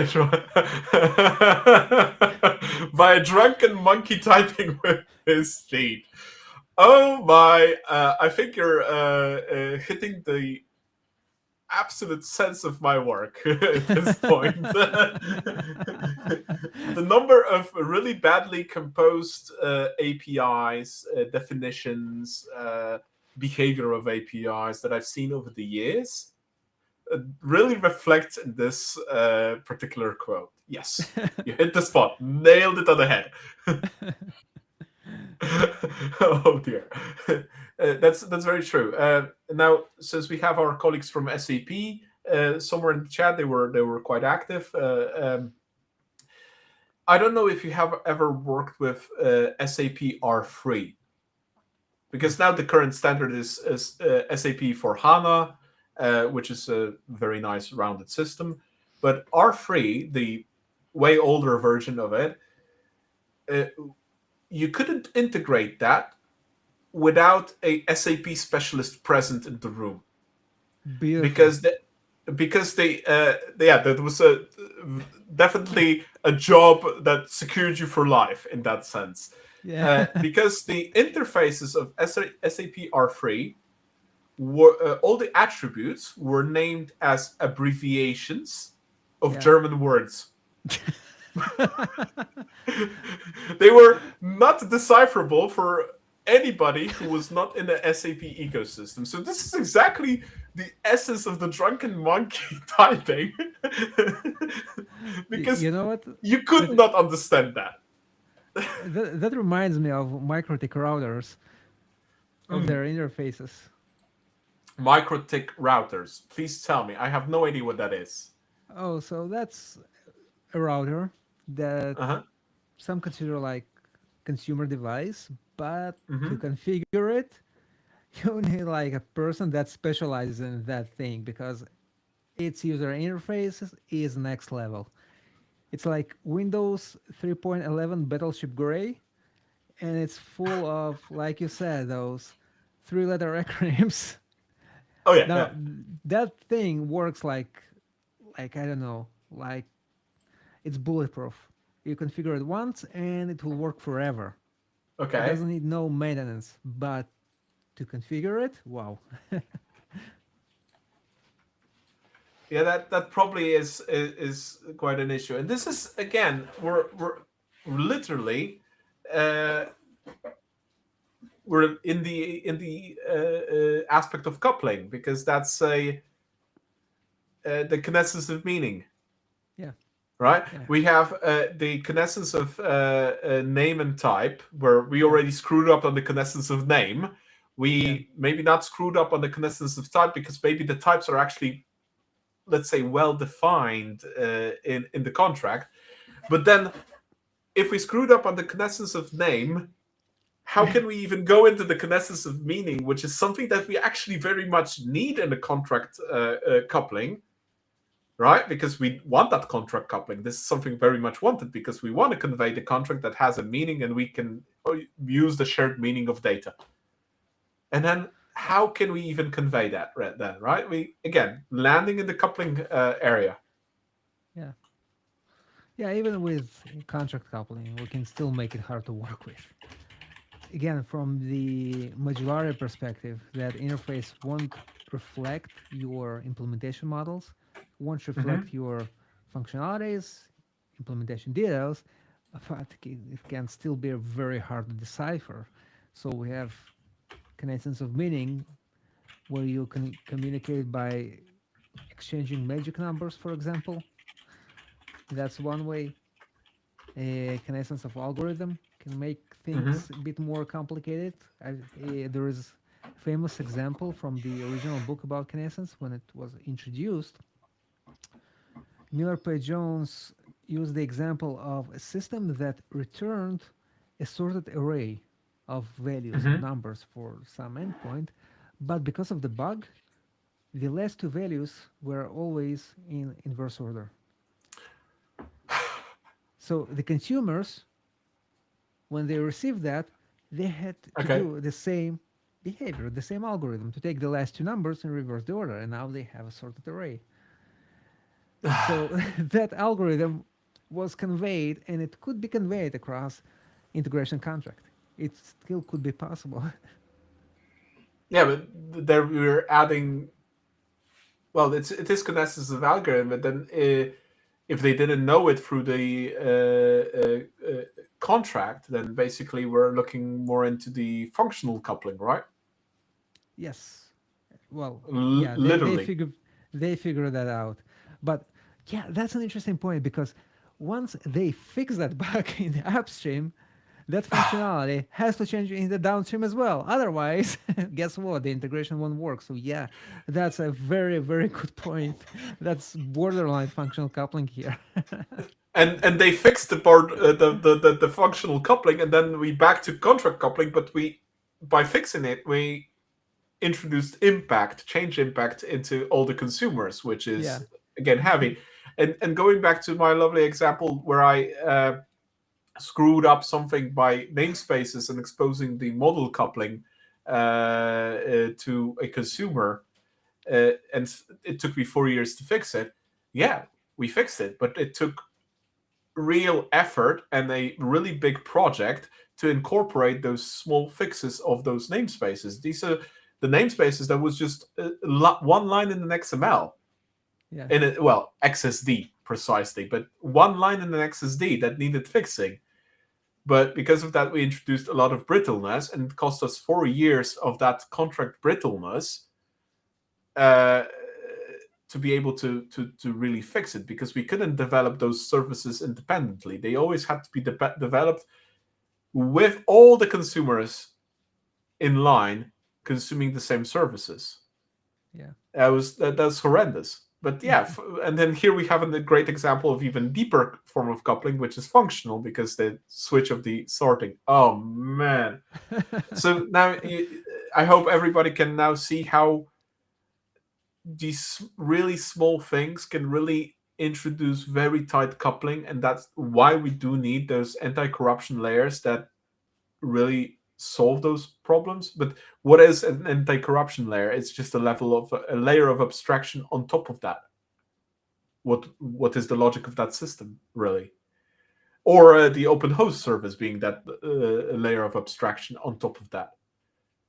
And to quote, again, quote attributed to Neil Ford here, uh, nothing solves an abstraction layer problem like another abstraction layer, Mhm. in that sense, because that's basically what it is. We have an abstraction layer of the system where we screw up something functionally, model wise, whatever, and nothing can solve it like adding another abstraction layer like that ACL or OHS on Yeah. top of it to fix it. That's where domain driven design helps us with context mapping to just try to find out how we can balance those relationships so that they can work. And of course, somebody consuming the OHS can conform to it, right? They can, or they can have an ACL Yeah. to mitigate those changes, Yeah. because that's, again, we can couple tightly into that model of that published language and still have a problem, because we then have that model coupling to that model of that published language. And is that okay? Again, it depends, and we already explained that it depends on distance, volatility, and all those factors in. And that's a difficult. I think that's in general a very difficult balancing act to be had. How to deal with that, right? Yeah, that's why I think we are safe. Like Claude, I'm not afraid. I'm so not afraid. I had a few weeks ago, I had to look at a code base that was written primarily by Claude. We are safe. Yeah, and I've seen plenty of discussions on the topic, and why we're safe is because those models will return an average, or they will return a list of options. Yeah. And who is going to decide which option is the good one? Because not that model, definitely. You require a human being, so you require an architect, somebody that actually understands the dynamics and all those um, dependencies on all those different abstraction levels, because it's not one abstraction level, it's multiple abstraction levels that we need to factor into that decision. Yeah. I like to define modularity as design of a system that not only achieves the system's current goals, but also Hmm. support future goals. Future goals that might be required from that system, like future reasonable future changes. The difference is if you have a big ball of mud, but it works, Hmm. that works, but it's not modular. Now, once you make it modular, then it not only works, it will serve the business in the future, serve the company, let it evolve in the future. Now, what are those future goals? Is it any kind of change? No, that's not reasonable. We cannot do a system, design a system that will allow all possible changes. Like even turn a CRM system into, I don't know, a game or something. We don't want to do it. We want to focus on reasonable changes, like reasonable change vectors that are specific to that company, that period of time, that specific context. And currently, the way I see it right now, that's something that we know, and AI is at the moment too dangerous to trust with. But Hmm. then again, I don't know. 5 years ago, if you would tell me that I will have AI writing supporting subdomains for me, I wouldn't believe you. So who knows what's going to happen in 5 years? Yeah, that's probably very, very non-deterministic what's going to happen. The AI industry tells us one thing, the reality tells us something completely different. The hopes and dreams of CIOs, CTOs, CEOs tells us another thing, and the complexity of what we're dealing in terms of coupling and designing architecture, building the right software for the job tells us again completely different things. And then we go to Barry O'Reilly, who will then tells us about residues, and that he's very happy that people are using AI because that will give him a lot of work in the coming years as a architect, right? So, Mhm. yeah, I think all of these are to to an extent true that these things will happen. But again, it depends. It depends on so many factors. Can they happen in these areas that we work in? It's ridiculous to even try to prognose that Yeah. at this point, because it's just too little facts and too many hopes and dreams in Mm. that area. And I don't think that in terms of the level of complexity that we're seeing and we're tackling with balancing coupling, with integration architecture, with uh, all those decisions that we make at a large scale, I don't think that this is a reality that these things will come to play in the next few years. I think this is still, they don't have the right sources to learn from. So there's this is not even possible for them to even figure out, because that would mean they need reasoning capabilities, and we know that there is no reasoning capabilities. That's just statistical relevance at this point. So yeah, we literally talked about that last week, just to make it clear. So if somebody's interested in the ponderings on relevance of AI in development, that's last week's stream. You can watch it on YouTube. Just drop into that and rehash that, because that was the whole stream only about that. Look, just to put things in proportion, so my hobby is making a laughing stack out of code written by AI. At the same time, I am not giving away my ChatGPT and cloud licenses. My Mm, subscription, sorry. I'm not giving that away because that thing made my life so much easier. very much true. Same thing. I'm not giving away my Gemini subscriptions because it just makes my life so much easier if you Yeah, know how to use it, right? yeah, yeah. We just need to know, what it depends on, where we can trust it will make the right call, or where we better, work ourselves. Only always in that sense. That's the part of the common sense of the DDD that DDD promotes. I think that's something that's quite important here, and this AI literacy at this point. But that is with everything. Microservices, we do need that microservice literacy as well. When to use microservices, how to compose those microservices. Should we do fine grained or coarse grained? That's that literacy that comes into play, that is very much needed. Otherwise, we will not be able to do that, and AI will not help us in that kind of decision making, because it doesn't have enough context. I hope not.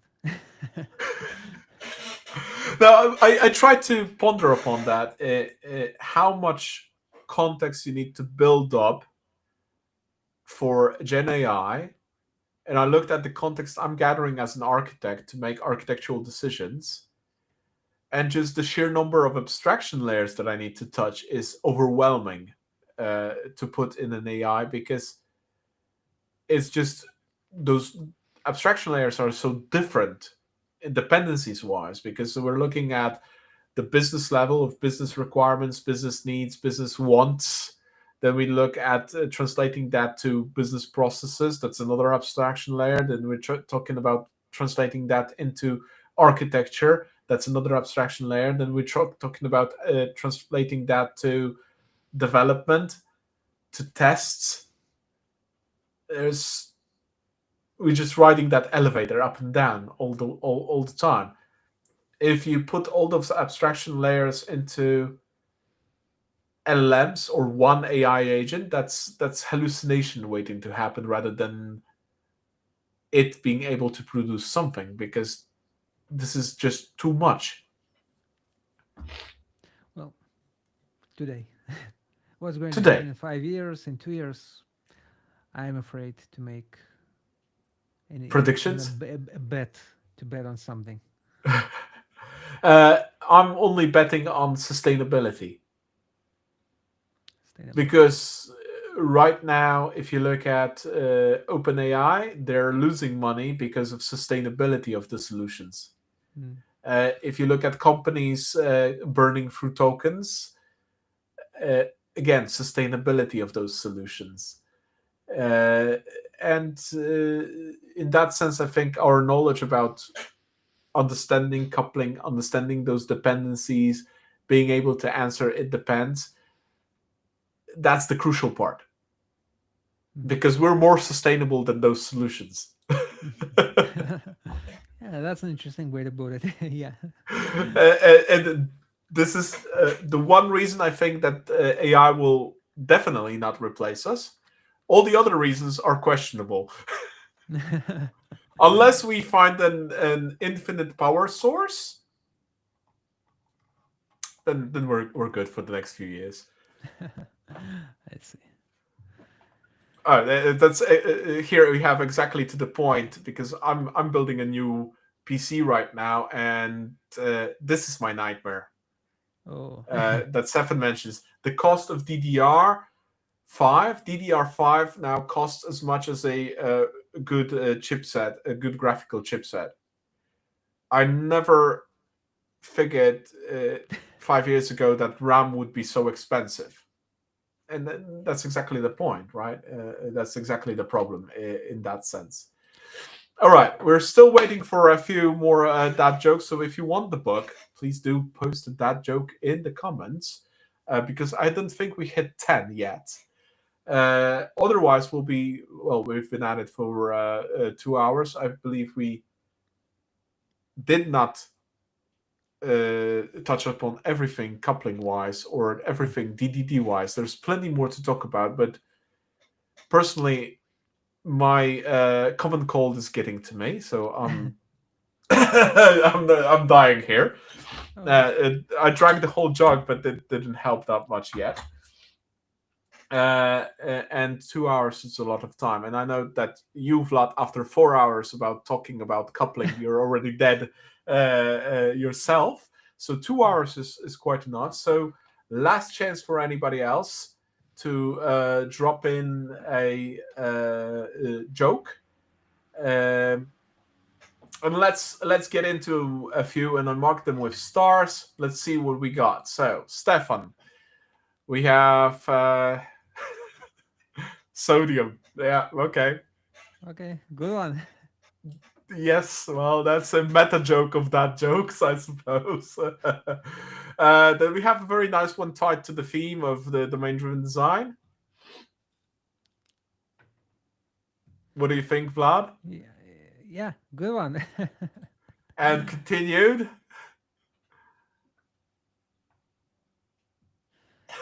Telecom. that they finish each other's stand-ups. Oh man, woo! That hits good. That I think that's a good dad joke. How about you? Yeah. That, Uh, that, that's like two jokes in one. Two jokes in one, definitely. Yeah, that definitely deserves a book. Taking the it depends architectural spin on romance. Okay, let's see if we have anything else there. Well, Philip, despite having a copy, I think he wants to go again for another one. I think Philip can gift the book to somebody in SAP ecosystem for them to actually understand what coupling is. They have plenty of coupling there. Don't tell anybody. No, but we That's their see when business we model. use that's the business model. When we use SAP systems, we understand how much coupling there is. Not everybody who buys SAP products understands how much coupling there is, and then they leave it for the techies to figure it out, and I we meant do. I meant the old implementation, the one with German words. I think there's plenty of coupling without the German abbreviations of words in the data model of in the published language. Uh, there's plenty more to be had without that, so that's still fine. Let's see. Do we have any other?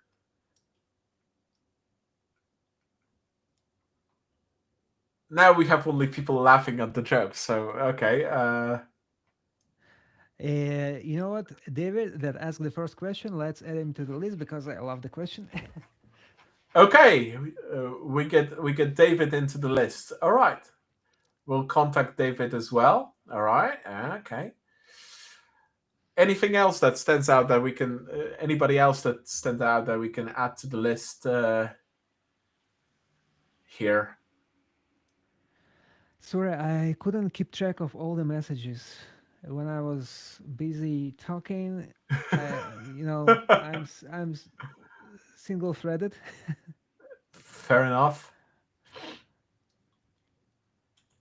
I mean, if I look at this comment, I Yeah, think that's a good. Yes, that's a dead joke right here. That's not a that's an dead joke. unintended. That's That's the yeah. that's the painful truth of our existence as architects and consultants. But at the same time, personally, I find it extremely funny Yeah. because at a certain point in terms of stakeholder management, all we can do is just have a laugh about it because it's not even that healthy kind of laugh. It's that panicked, cringy kind of laugh where we are just faced with the reality of things and we cannot do anything more. All right, so Toasty, you get a book. Um, let's see, you said David. All right, so we're gonna put David in on the list. Blah, blah, blah. Do we have any more?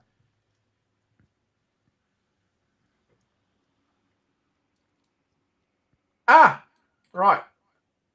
We have a repost of a comment. I didn't realize that would be really a dad joke from my perspective, but That's but maybe.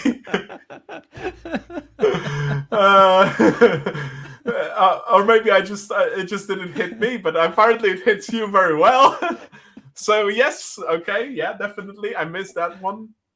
Thank you for reposting that. That's definitely something we need to put in. Fair enough. Let's see. So all those people mentioned, you all get the book. Then you all get a copy of Balancing Coupling in Software Design. That's well, I think that some of them are really good. yeah, Like really especially this good. one. This one you say, okay, low knowledge of distance. That's how my team works, and I don't mean, and I don't mean the code. That's not that joke per se. That's just the reality of things. But That's passive aggressive level of champions. that's a fast track to bowl of mud. We could go on and on in those. I don't want to bring the video from O'Reilly into it, but there was a lot more of those that you did as well, right? Oh, okay. Then Philip confirms that he'll send a voucher to somebody at the DDD community in SAP. I think that will definitely help that community improve. And Philip is doing a great job at that, talking about DDD in the community, and that's it's getting a very very nice traction in there. Just to be fair, they're Yeah, trying, they're yeah, building competencies.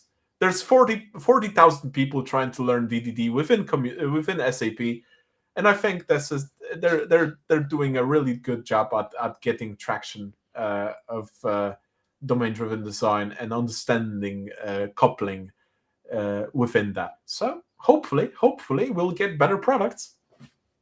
yeah. Hi, hi, Philip. And by the way, I know Philip. I think we Yes, you met at do. the Europe at least, and I think we had a few chats Uh, online. well, precisely DDD 22. Yeah. That there we go. And this is one of the reasons why Philip and I actually did a workshop at DDD 25 because you encouraged Philip to go out Yeah, there. thanks So so much. yes. So happy to hear that. Thanks for sharing. We might not know, but actually, what we talk about really at times inspires people and changes people's approach to reality and sharing and building competencies. So the more the better. Yeah, exactly. All Exactly. right. I know we can talk for hours on the subject, and there's Exactly. more coupling to discover, especially if we deep down into code, into modules, into relationships between different aspects of systems uh, that we do. But I think that may be a topic for a different day than today. So, dear audience, and there's plenty of people still watching us, which is after 2 hours is not always the case. So I'm really happy that there's so many people still watching. Thank you for joining us tonight. And before we all go, in a week, we're really continuing the problem of coupling because we're going to be talking about tackling complexity with semantic metadata, and Marty potentially, and he's a very nerdy and geeky guy, and I absolutely love the guy for it. Uh, he is now trying to write a piece of software based on his current code base that will actually uh, could be actually used as an analytical tool. And I encouraged him to do that, and he went for it. So hopefully he'll manage, because he had about 2 weeks for that, and a week has passed. So that's going to be interesting if he manages. If he doesn't, we're still going to have an absolutely amazing session about semantic metadata, because that's his bread and butter in the integration world, and he already has some interesting insights. And now, if of course, if you want to learn more about what we do at Bridging the Gap, visit the site. You can also see all the upcoming events on by scanning the QR code visible to the left. Philip and I were running also a very nice training at DDD Academy this year. So we're talking about how to utilize DDD strategic and tactical patterns to design interoperability between systems, which is basically what we talked about today as well. Well, not the design part, but at least the understanding the dependencies part. And then, of course, if you're new to Bridging the Gap and the loosely coupled live streams, please do subscribe to the live stream, to the channel on YouTube, and there's a QR for that. So, Vlad, I suppose how we're going to do that, just to let people know, please, I think everybody ping me the emails on my LinkedIn in a private message. If you don't have me on LinkedIn, please add me on LinkedIn. I'm really easily findable, and then I'll relay all those email addresses of the winners to Vlad to distribute the codes for the book. Does that sound reasonable? Yeah, perfect. Fantastic. That said, everybody, thank you for the amazing comment section tonight. That was absolutely great. Vlad, thank you for joining us for this session. Thank, Absolutely wonderful to have you here. Hopefully not the last time. thank you so much for having me. That was an amazing conversation. Really loved it, and yeah, I hope that's not the last time. Ah, awesome. We'll find a more specific deep dive topic for the next time, just to have more fun in nuances. Yeah, cool. All right, fantastic. So, thank you, everybody. Have a great evening, afternoon, and well, wherever you are, or maybe a morning. I don't know. And